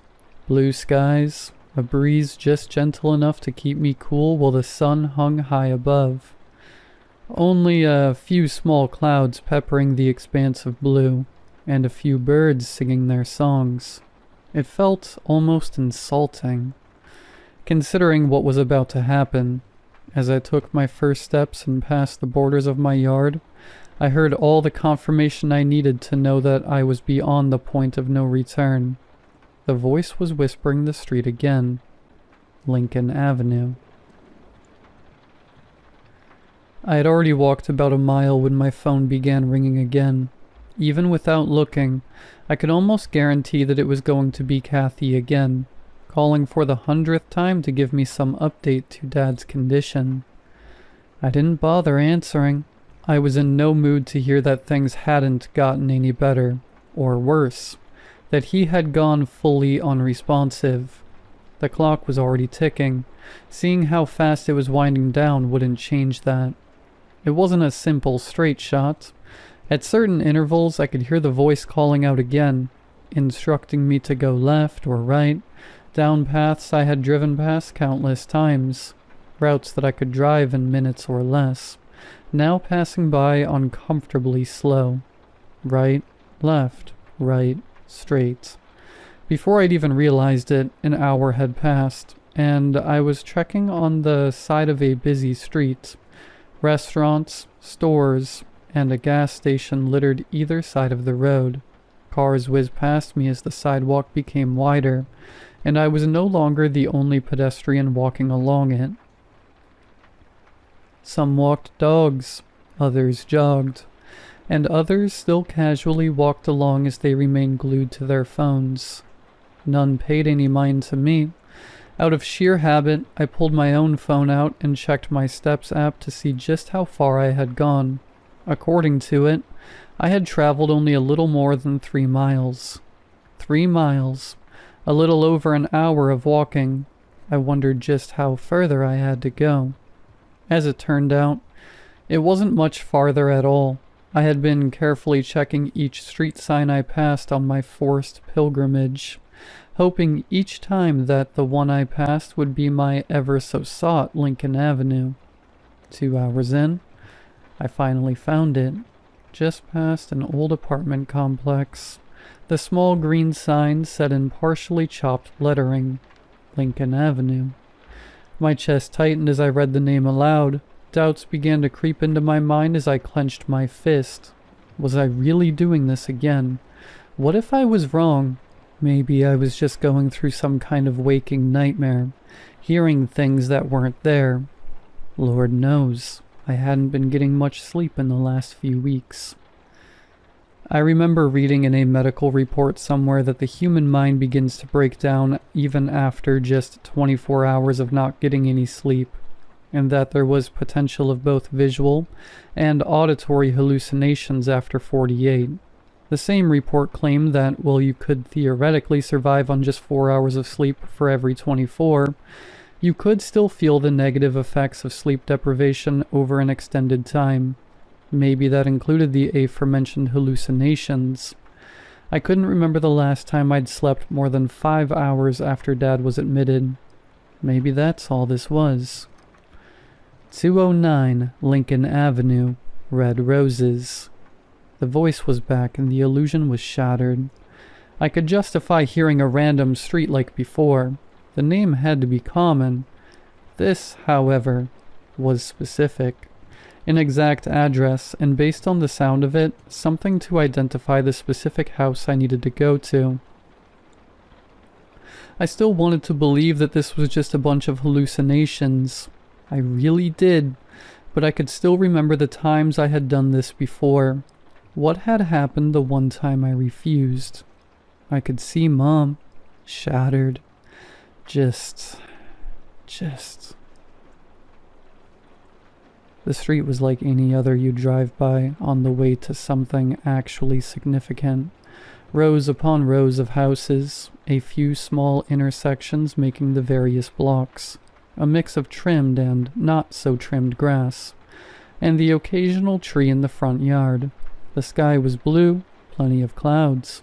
I could hear unseen birds singing their songs as what normally would be an idyllic, practically picturesque day moved along undisturbed.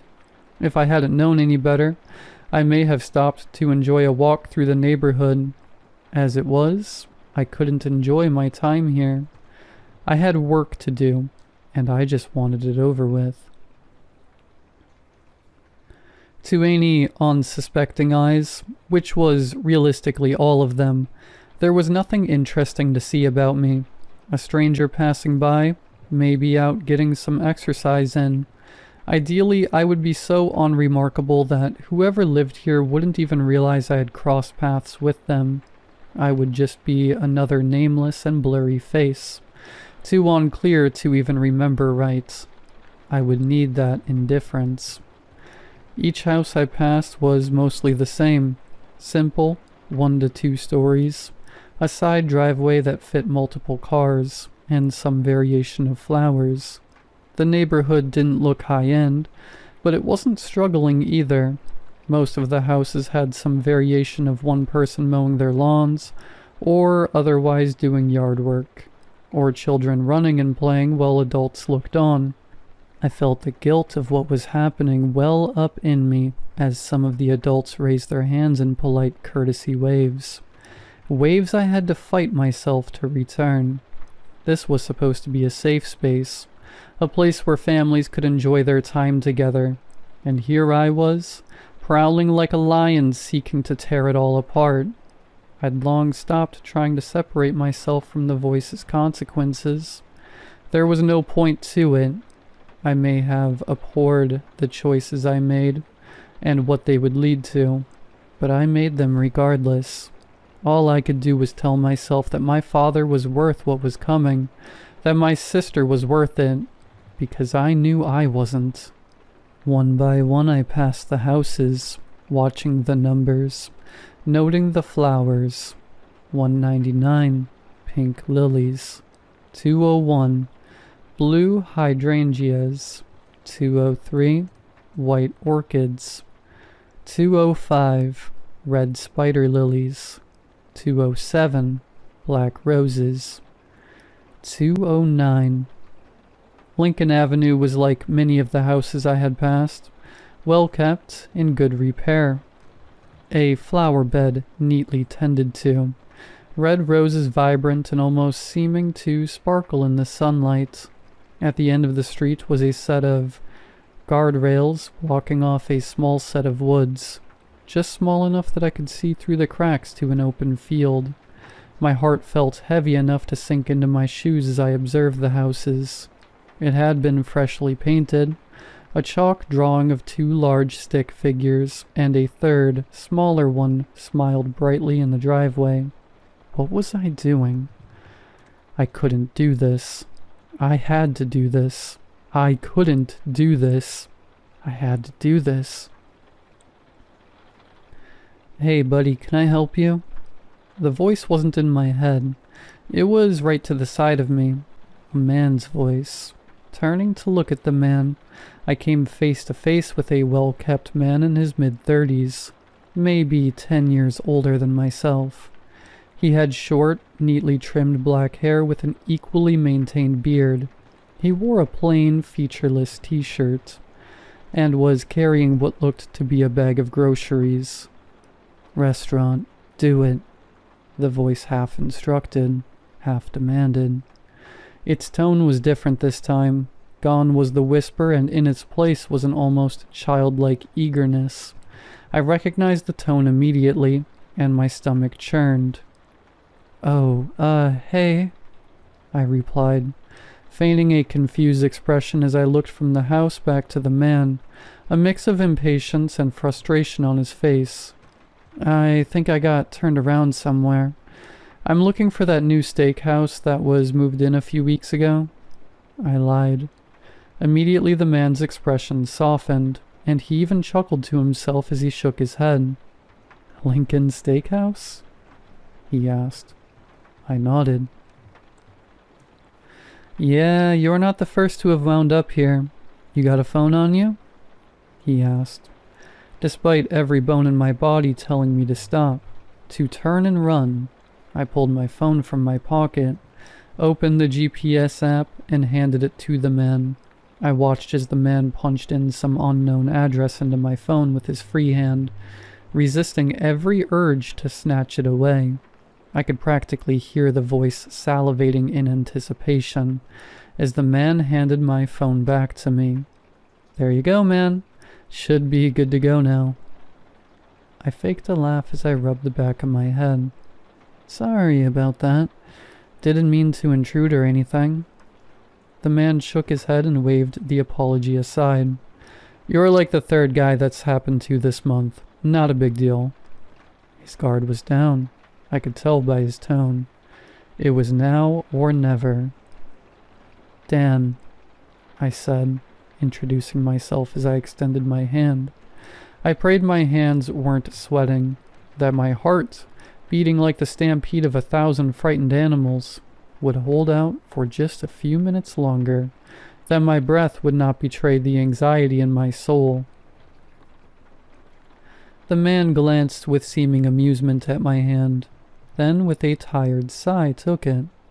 "Chuck," he offered kindly, shaking my hand. Chuck, my father's name. Of course, I thought.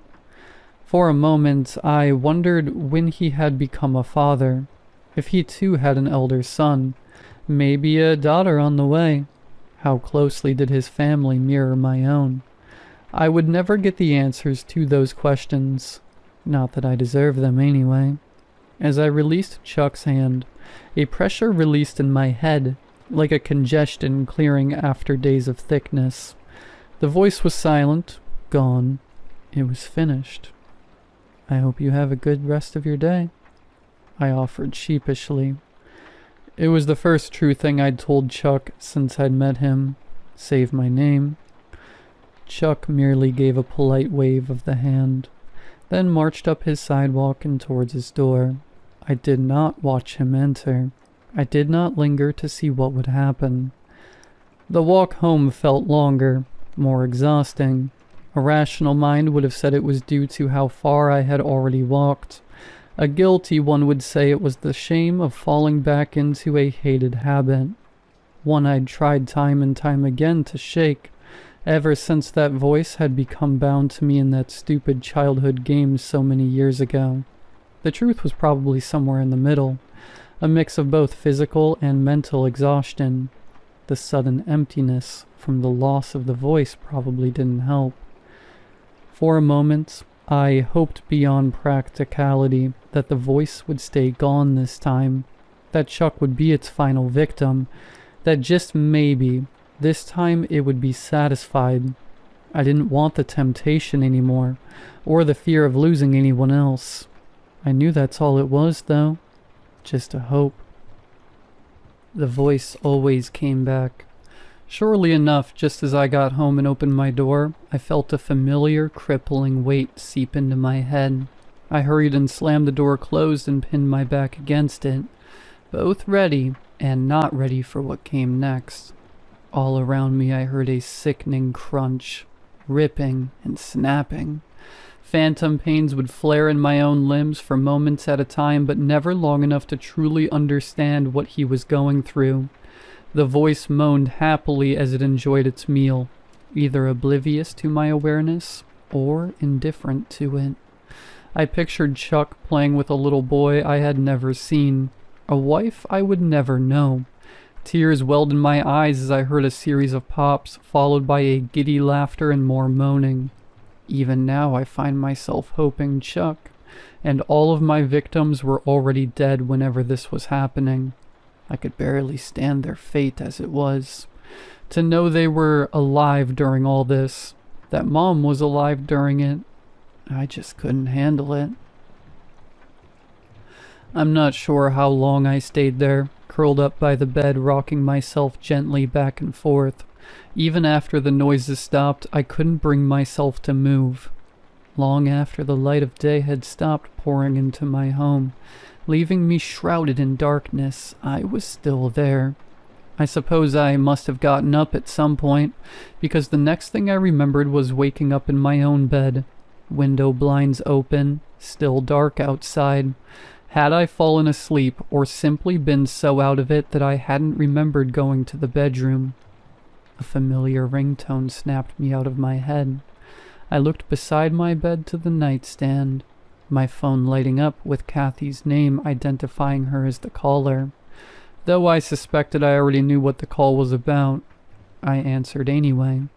I did the best I could to feign surprise as she told me Dad was making a recovery, that he was lucid. Just like always, the voice had kept its end of the deal, just like I feared it would. Just like I knew it would. After a few minutes of conversation, I wished Kathy a good night. Another brief moment of sincerity.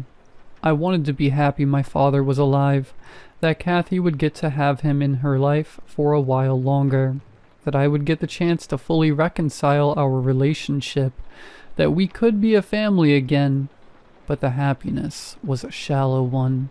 A drop in the proverbial hole that I hadn't stopped digging 14 years ago. How many bodies were in that hole now, I wondered. I desperately wanted to sleep. In my dreams I could forget what had happened, be blissfully unaware of everything, even if for a few hours. Instead I went to the internet, lying on my back as I searched for my most local news station. I wasn't sure why I was doing this. I already knew what I'd find. Maybe it was my own form of penance, my own way of forcing myself to acknowledge what I had really done. As the page loaded, I saw it. The top story. Local man found eviscerated in his home. Suspect currently unknown.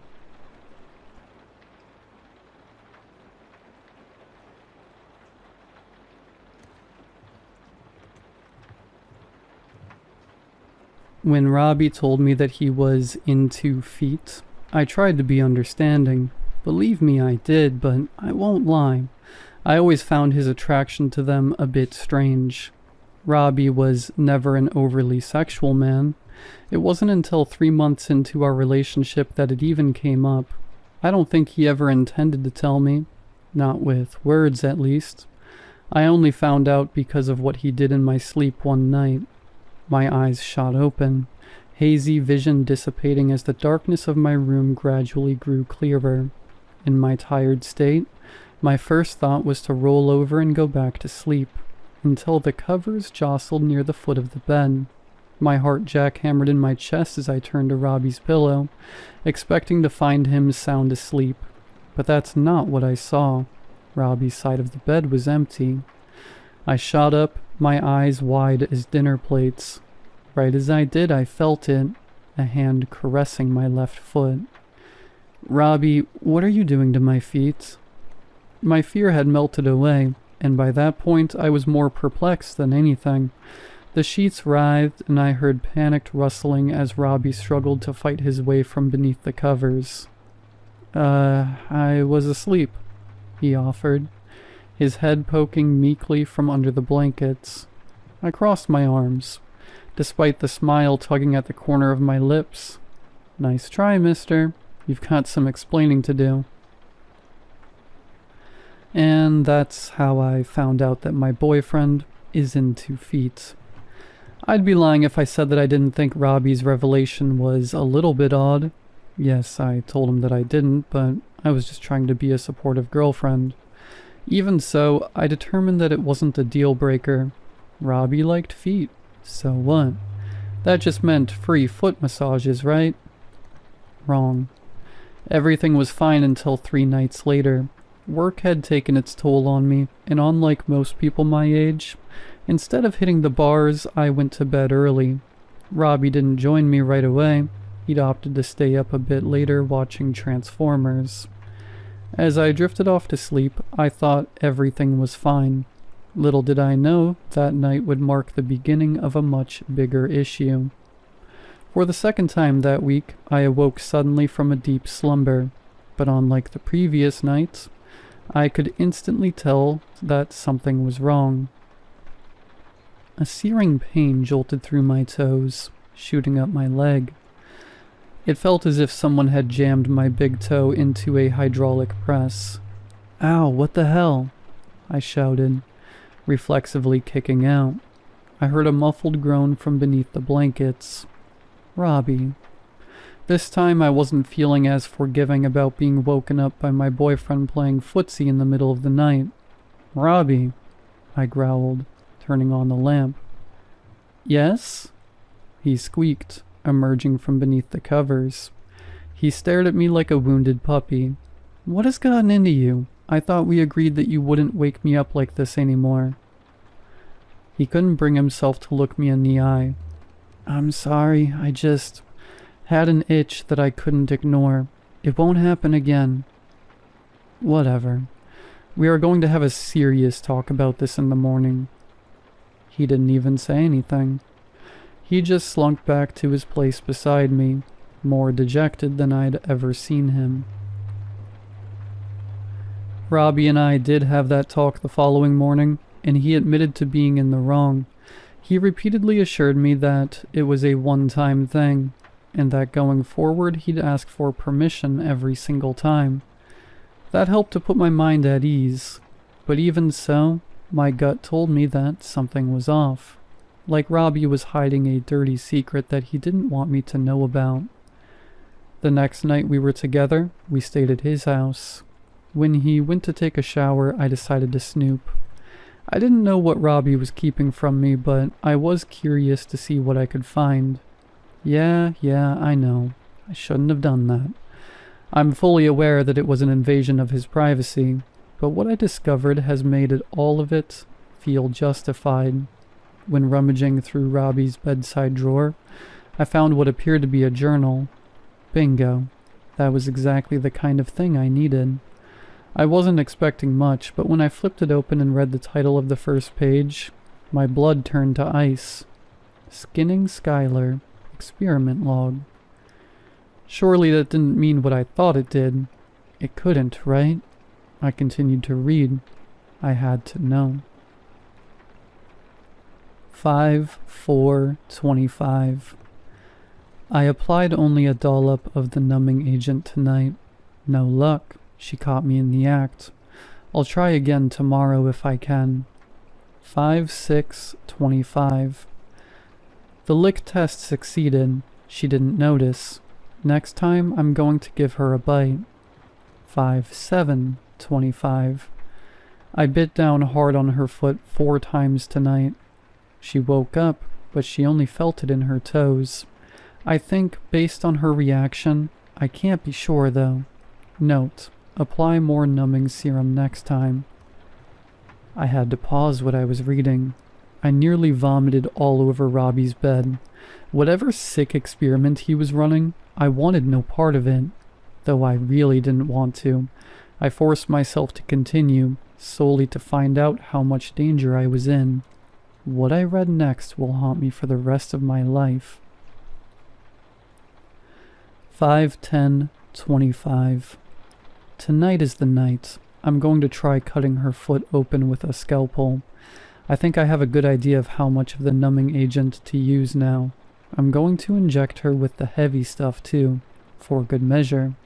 If everything goes smoothly, I'll be one of the first men to skin a human alive in modern times. I don't anticipate that she'll live for more than 3 hours afterward. I'll update when I can. Skylar, why do you have that? Robbie's face was white as a ghost. He stood in the doorway, hair still wet. The water dripping onto the tiles served as the only sound in the silence that ensued. What is this? Robbie stomped over to me. Panic scrawled across his features.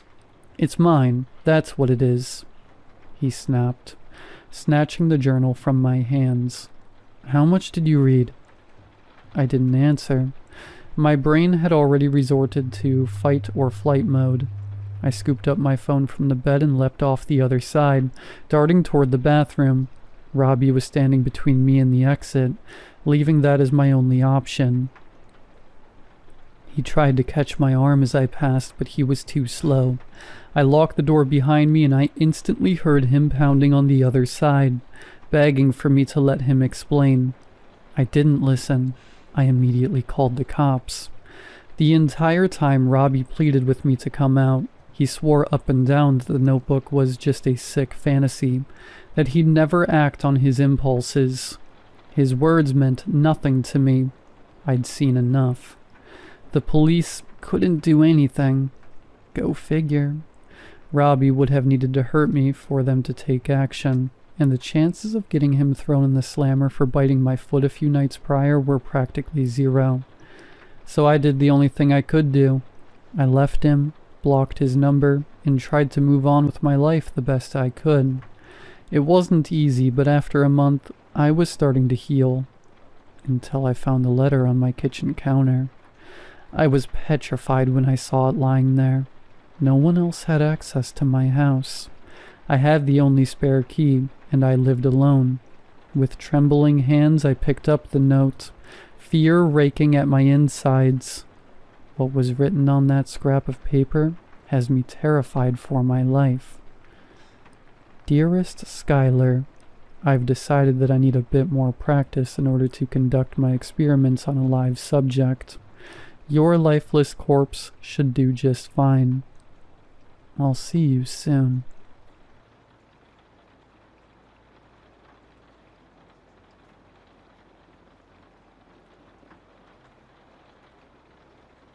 It was late September when I had returned home. I had just come back from a summer camp that lasted 2 months. I couldn't tell you much about the camp or its counselors. I know I had a good time, except when I got lost during a group nature hike. When I was finally able to find my way back to camp, it was late and no one was in camp. When I returned home, my parents were surprised to see me. "Max, you're home?" my mother asked. She slowly approached me and looked me up and down. She then dropped to her knees and hugged me. I could see my father standing in the doorway looking at both of us. He swiftly turned and locked himself in the den. He must have still been angry with me. Before summer camp, I had broken into his gun cabinet with some friends from school. My friend Benny accidentally pulled the trigger of one of the guns and shot a hole in the wall. No one was hurt, but my friends scattered, leaving me with the smoking gun. When my dad found out what had happened, I got the lecture of a lifetime. "Do you have any idea how stupid that was? You're extremely lucky no one was hurt," he scolded. "I'd ground you, but I'm glad you'll be out of my sight for the next 2 months. He then kicked me out of the den and sent me to my room without dinner. A knock at my door startled me as I was looking at some magazines Benny had snuck me during class. I opened the door to see my sister, Riley, standing there with a plate of food. "Mom said to sneak you a plate," she said, pushing the plate into my chest. She was taller than me, but I would assume her big, colorful hair that reeked of hairspray helped to contribute to her height. I looked her up and down, seeing her wearing her jean jacket vest with her Black Sabbath shirt underneath. Her neck was weighed down by the several necklaces she frequently wore. "Are you going out?" I had asked. "No, twerp. I just dressed this way and put on war paint before I go to La La Land." She sneered. "Do Mom and Dad know?" I asked, chewing through some broccoli. "They don't, and you better not tell them either," she whispered. "Or I'll tell Mom about your nudie mags, you little perv." She had me dead to rights. I nodded, agreeing to keep my mouth shut. Later that night, after my parents went to bed, I heard the window open from Riley's room. I went back to bed. The next morning I came down for breakfast. Pancakes, eggs, and bacon, a weekend staple for my family. My dad already sat at the table, coffee in front of him, his nose in the paper. He never said a word to anyone until his second cup of coffee, but today he was extra silent. Must still be angry with me. Riley didn't come down for breakfast. Normal for nights she sneaks out. "Are you excited about going to summer camp, sweetie?" my mom had asked. I nodded as I stuffed my face with bacon. "Will your friend Benny be there with us?" she asked, putting down a plate of food for my dad. "No, he ended up getting summer school," I said, looking back at my mom. I could hear my father scoff from behind his paper. He never liked Benny, said he was a bad influence. It wasn't until the early afternoon when Riley finally came downstairs, still wearing her Black Sabbath shirt from last night. Her hair was a mess, and her makeup mostly cleaned off with the slightest hint of eyeliner. She shot me a look as she grabbed a plate covered in plastic wrap from inside the microwave. She then sat down next to me on the couch and watched cartoons with me. "What time are you supposed to be leaving?" she asked. I think 2 p.m., I answered, not entirely sure. "What's the name of the camp?" she asked. Camp Monetary, I think it's called, I answered. "Oh, that's in Sleepy Falls. I remember we went there once as a family vacation. You were like 2 years old when we went. It was a weird place," she said. "Weird how?" I questioned. "I don't know. I just remember something not right about the place. Maybe it was just because I was 7 at the time. The world seems a lot bigger and stranger when you're a kid." She laughed. "You're still a kid?" I quipped. Yeah, I graduate next year, and I'll likely be moving away for college. Mom will be devastated. Look out for her, okay?" she said, ruffling up my brown curls with her fingers. I could smell the faint scent of cigarettes stained on her fingers. I tried cigarettes once with Benny. I felt like the inside of my throat was being punched by a fist that was on fire. It was about 2:14 p.m. when a bus pulled up to the house with Camp Monetary written on the side of it. I hugged my sister, and my mom kissed the top of my head. My dad was there to see me off, but he didn't say anything. Didn't even shake my hand like he normally would do whenever I went somewhere for a long time. It was about a 4-hour drive until we reached the small town of Sleepy Falls. The bus weaved through the winding streets of the market district of the town. The townspeople all would come out of the shops to see the bus drive by. None of them waved or smiled. They just looked at us. When we reached the tree line for the forest, it was another 20 minutes until we reached the camp. The counselors greeted us at the bunkhouses and commanded us to gather our belongings and head to our designated bunks. The first few days at camp were mostly just a tour of the camp. It had a lake with boats and fishing, various tables for eating and crafts, an archery area, a go-kart track, and a garden. There was a hiking trail that would lead deeper into the forest. By the 4th night, the counselors sat us by a fire to share ghost stories. "Miss Keene, could you tell us about how the camp got its name?" one kid asked.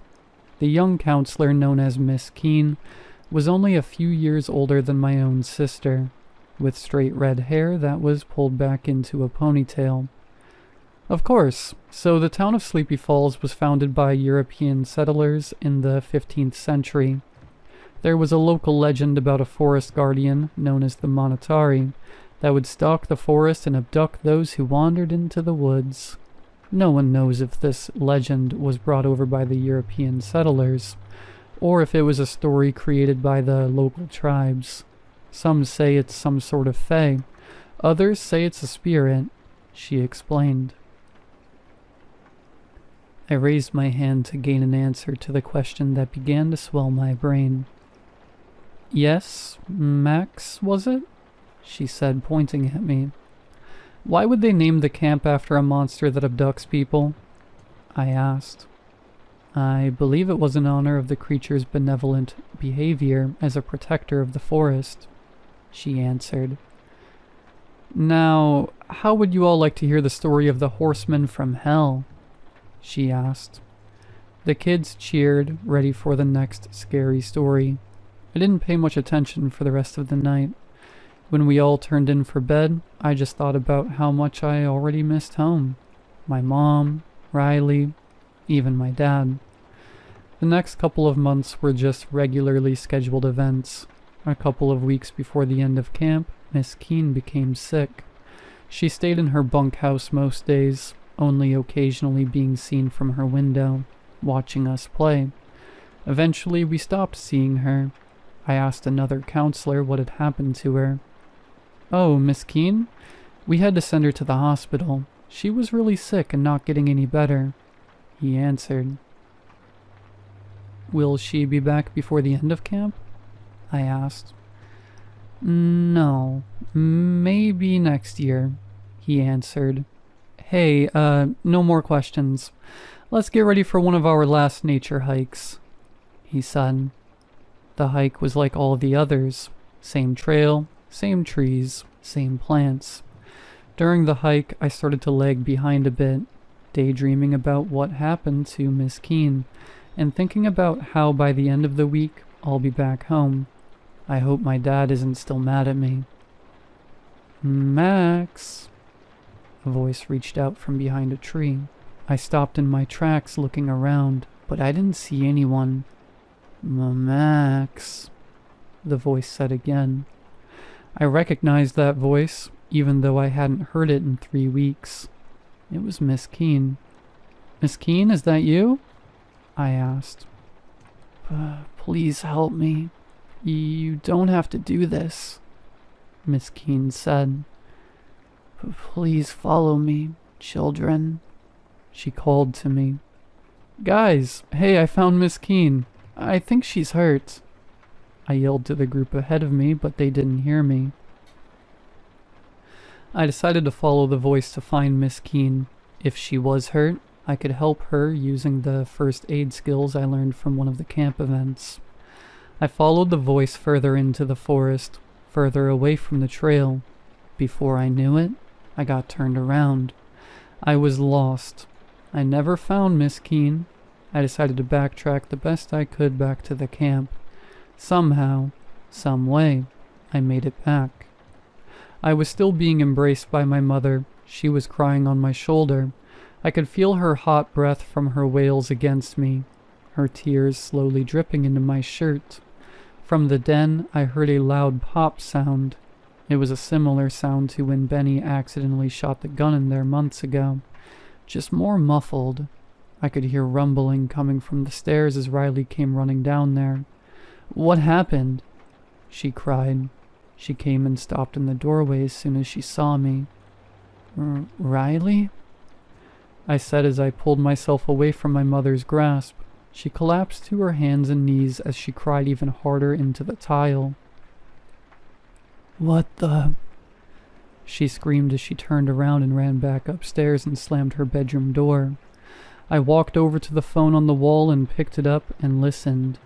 I could hear Riley's ragged breath, her trying to hold back tears. 911, what is your emergency? A voice asked. Hello? Please send help.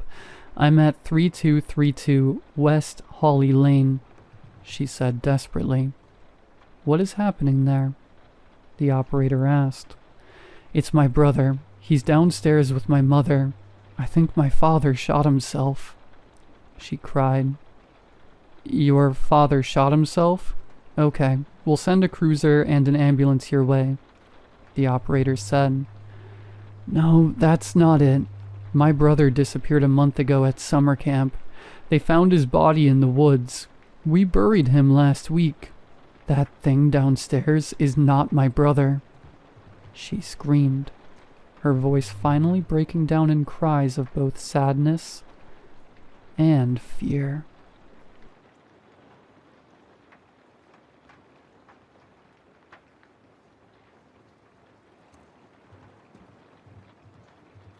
I didn't believe in any of it. Not really. Demons, rituals, salt circles, all that stuff just felt like folklore. Old cautionary tales wrapped in mystery. That's probably why we laughed when Dev pulled out that weird old book. It was Friday night. Me, Dev, Jay, and Alina were hanging out at Jay's house. His parents were away for the weekend, and we were deep into one of those nothing nights. Lazy, tired, half buzzed, half bored. Dev had been digging through a box of his dad's things in the basement when he found it. This heavy, leather-bound book with cracking edges, and pages that looked like they'd been stained by time, or something else. The title said, The Lesser Key of Solomon. Most of it looked like junk, faded Latin, weird symbols, dramatic warnings, but Dev turned to one of the marked pages, finger-tapping an underlined name. Orobus, he said. Says here he tells the truth, protects people, one of the good ones. Jay laughed. A chill demon? You gotta be kidding me. Alina rolled her eyes, already over it. I don't know what made me say it.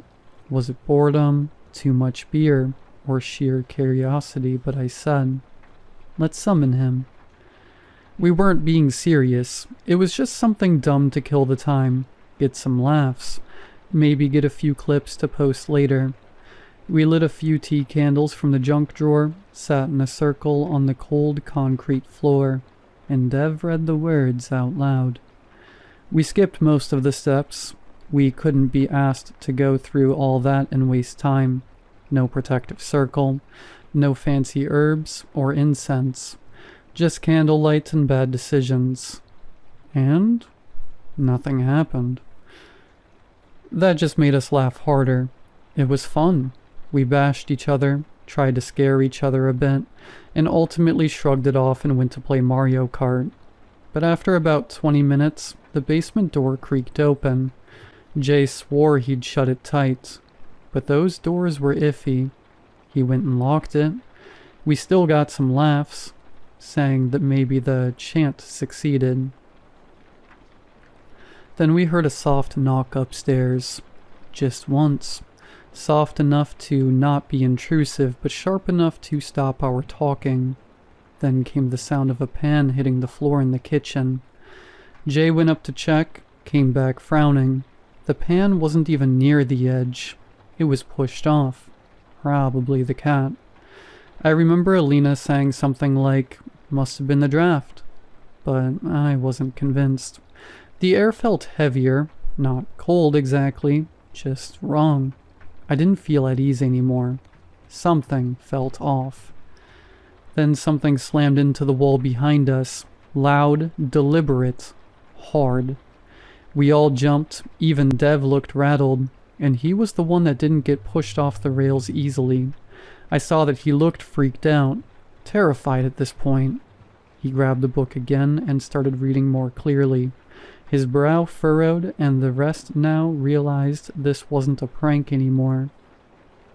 Orobus, if summoned without circle or seal, may wander freely, though not of harm by hand.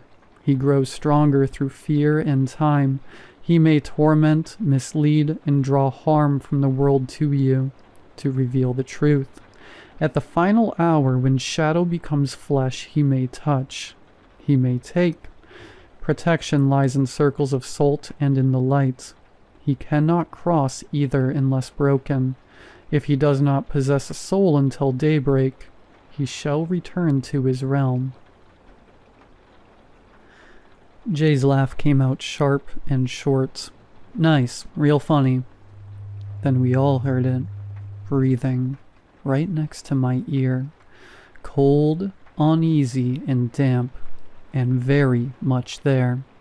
I freaked out, turned, expecting something, someone, anything. Dev's voice cracked when he shouted, "We didn't bind it. It says right here, no binding, no control." More noises upstairs. Then a bulb popped in the stairwell. Alina screamed. Jay cursed. I didn't say anything. I was trying not to lose it. We scrambled. Dev tried Googling binding rituals. Yes, funny, but not so funny when we faced something we didn't understand. This was supposed to be fun, a joke. We realized all too late that it wasn't. I ran upstairs and grabbed a bag of salt and we poured it around us in a shaky ring. All of us standing close now, barely speaking, undecided if we should watch around us or each other. Then the light started dying. One bulb, then another, then another. Pop, pop, pop. Always just outside the circle. The darkness was creeping closer with each pop. We knew we were in real danger now. I held up my phone's flashlight. It flickered, but the battery was full. It shouldn't have. Dev read again, barely above a whisper. He may not touch the soul unless it slips from light into dark, or into dream. Don't fall asleep, Alina said, and her voice broke halfway through. I don't think that'll be a problem, Dev said. Doubt anyone could sleep. It was now 4:25 a.m., and we just had to make it until sunrise. Time went slow, but it moved. The next hour, I don't even know how to describe it right. There were scratching sounds.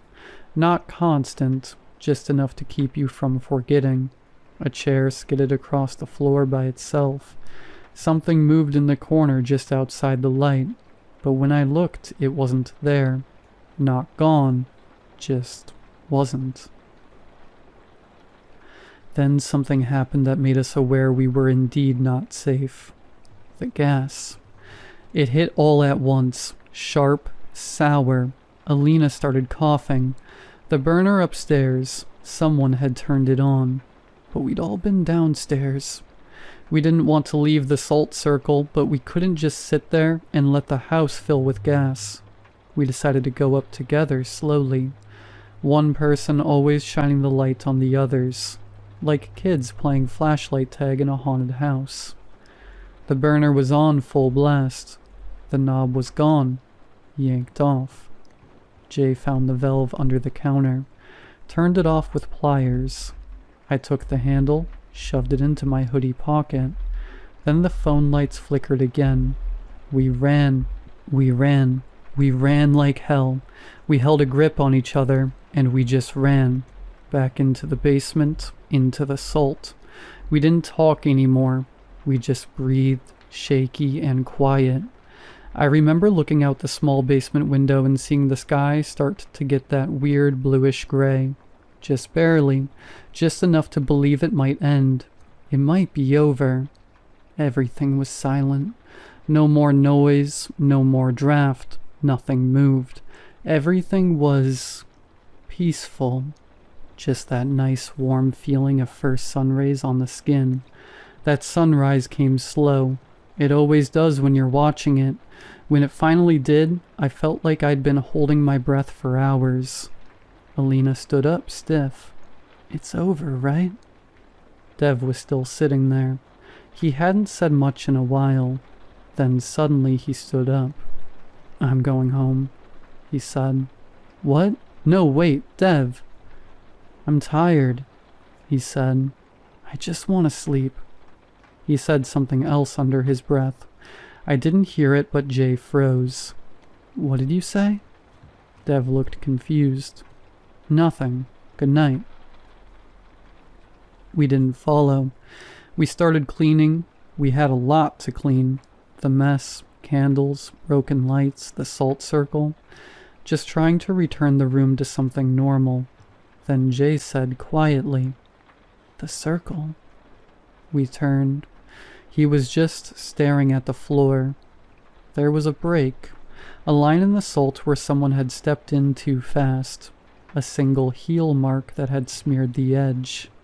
A gap. And Dev had been sitting right near that spot. We just stared at it. Didn't speak. Didn't clean it. Didn't want to admit it was there. And Dev hasn't answered any of our calls since. We keep telling ourselves he just needed space. That he walked out that morning and went home. But none of us actually saw him leave. We just remember the sound of the door. And when I think back to that moment, I can't shake this feeling. What if Dev never made it out of that basement? What if we let something else walk away?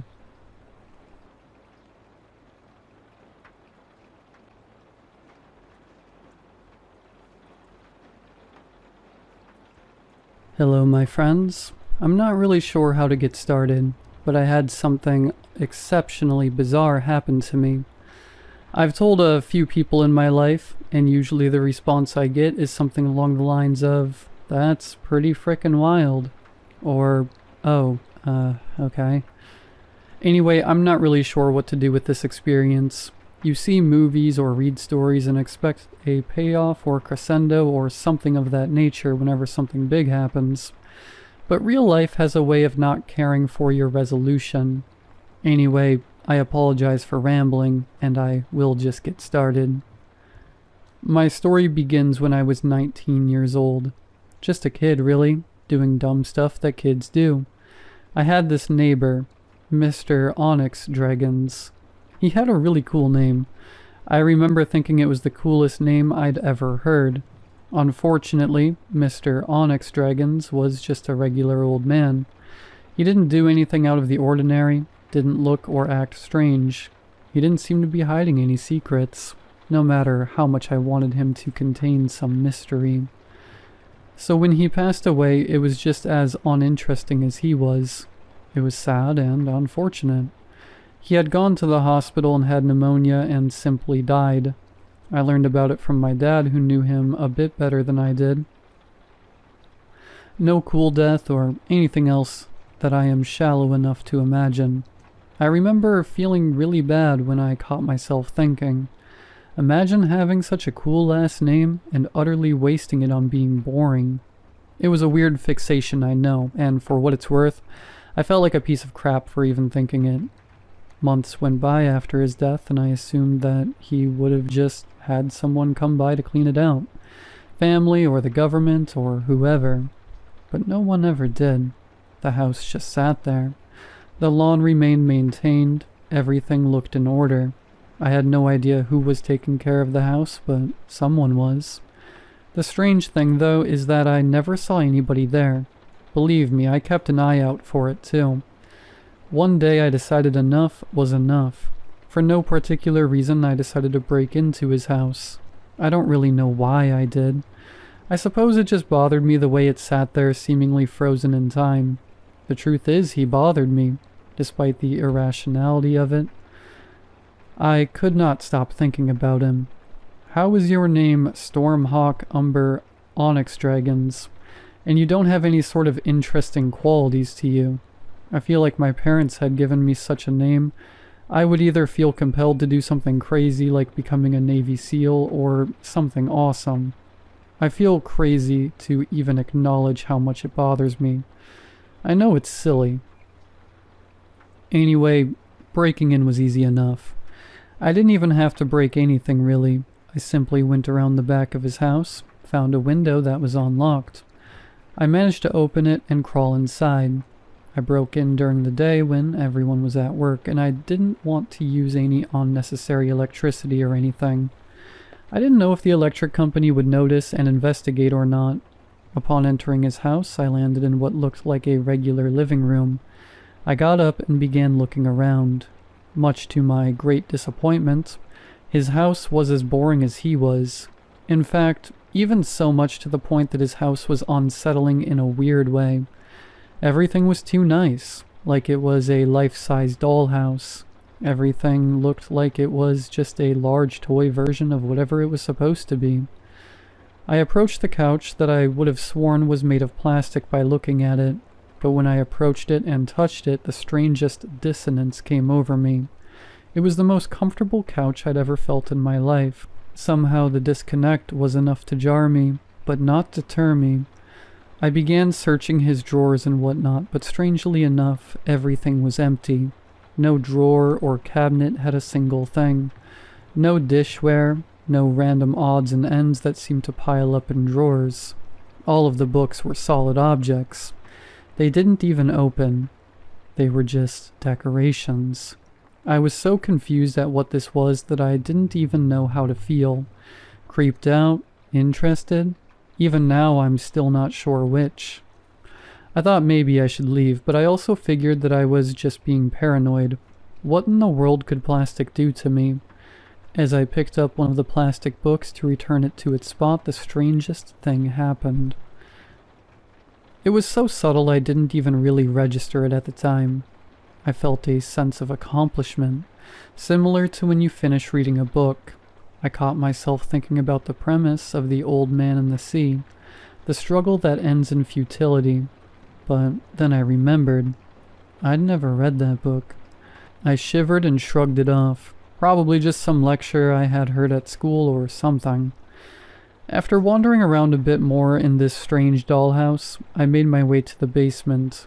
Not sure what I was expecting to find, but I had a morbid curiosity. So I descended the stairs. When I reached the bottom, to my surprise, I found an elaborate mirror maze. A million me's reflected in every direction.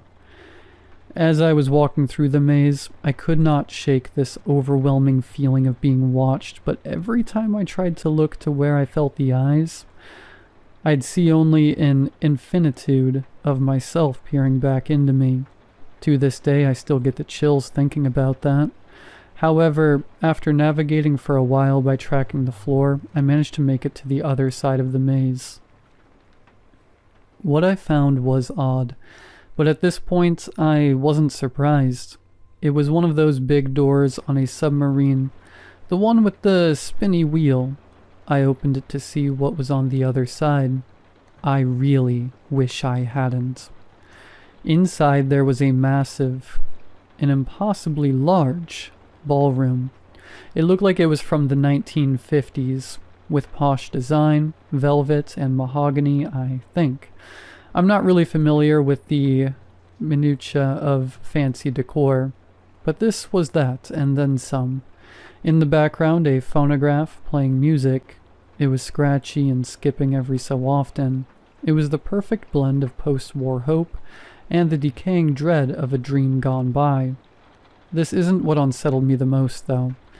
On the floor through the ballroom, there were all of these metal tracks. They were all over the place. Upon the tracks, moving and zipping around, were all dressed mannequins, moving from here to there, an emulation of dancing and mingling, a frozen, mobile mimic of movement. There were easily 50 of them, all of them following the tracks in different ways to different points, like a bastardized recreation of a party by someone who had never met a human. In the middle of the hall there was a large table. I thought to leave, but upon turning around I saw the mirror maze, a legion of myself bidding me to stay where I am. I couldn't resist. When I looked back into the ballroom, I had found that just for a brief moment all of the mannequins had stopped, and all of their heads were turned to look at me, regardless of the position of their body, but just for a moment, soon after they began zipping back and forth. I made my way to the banquet table and saw a card that had a name on it.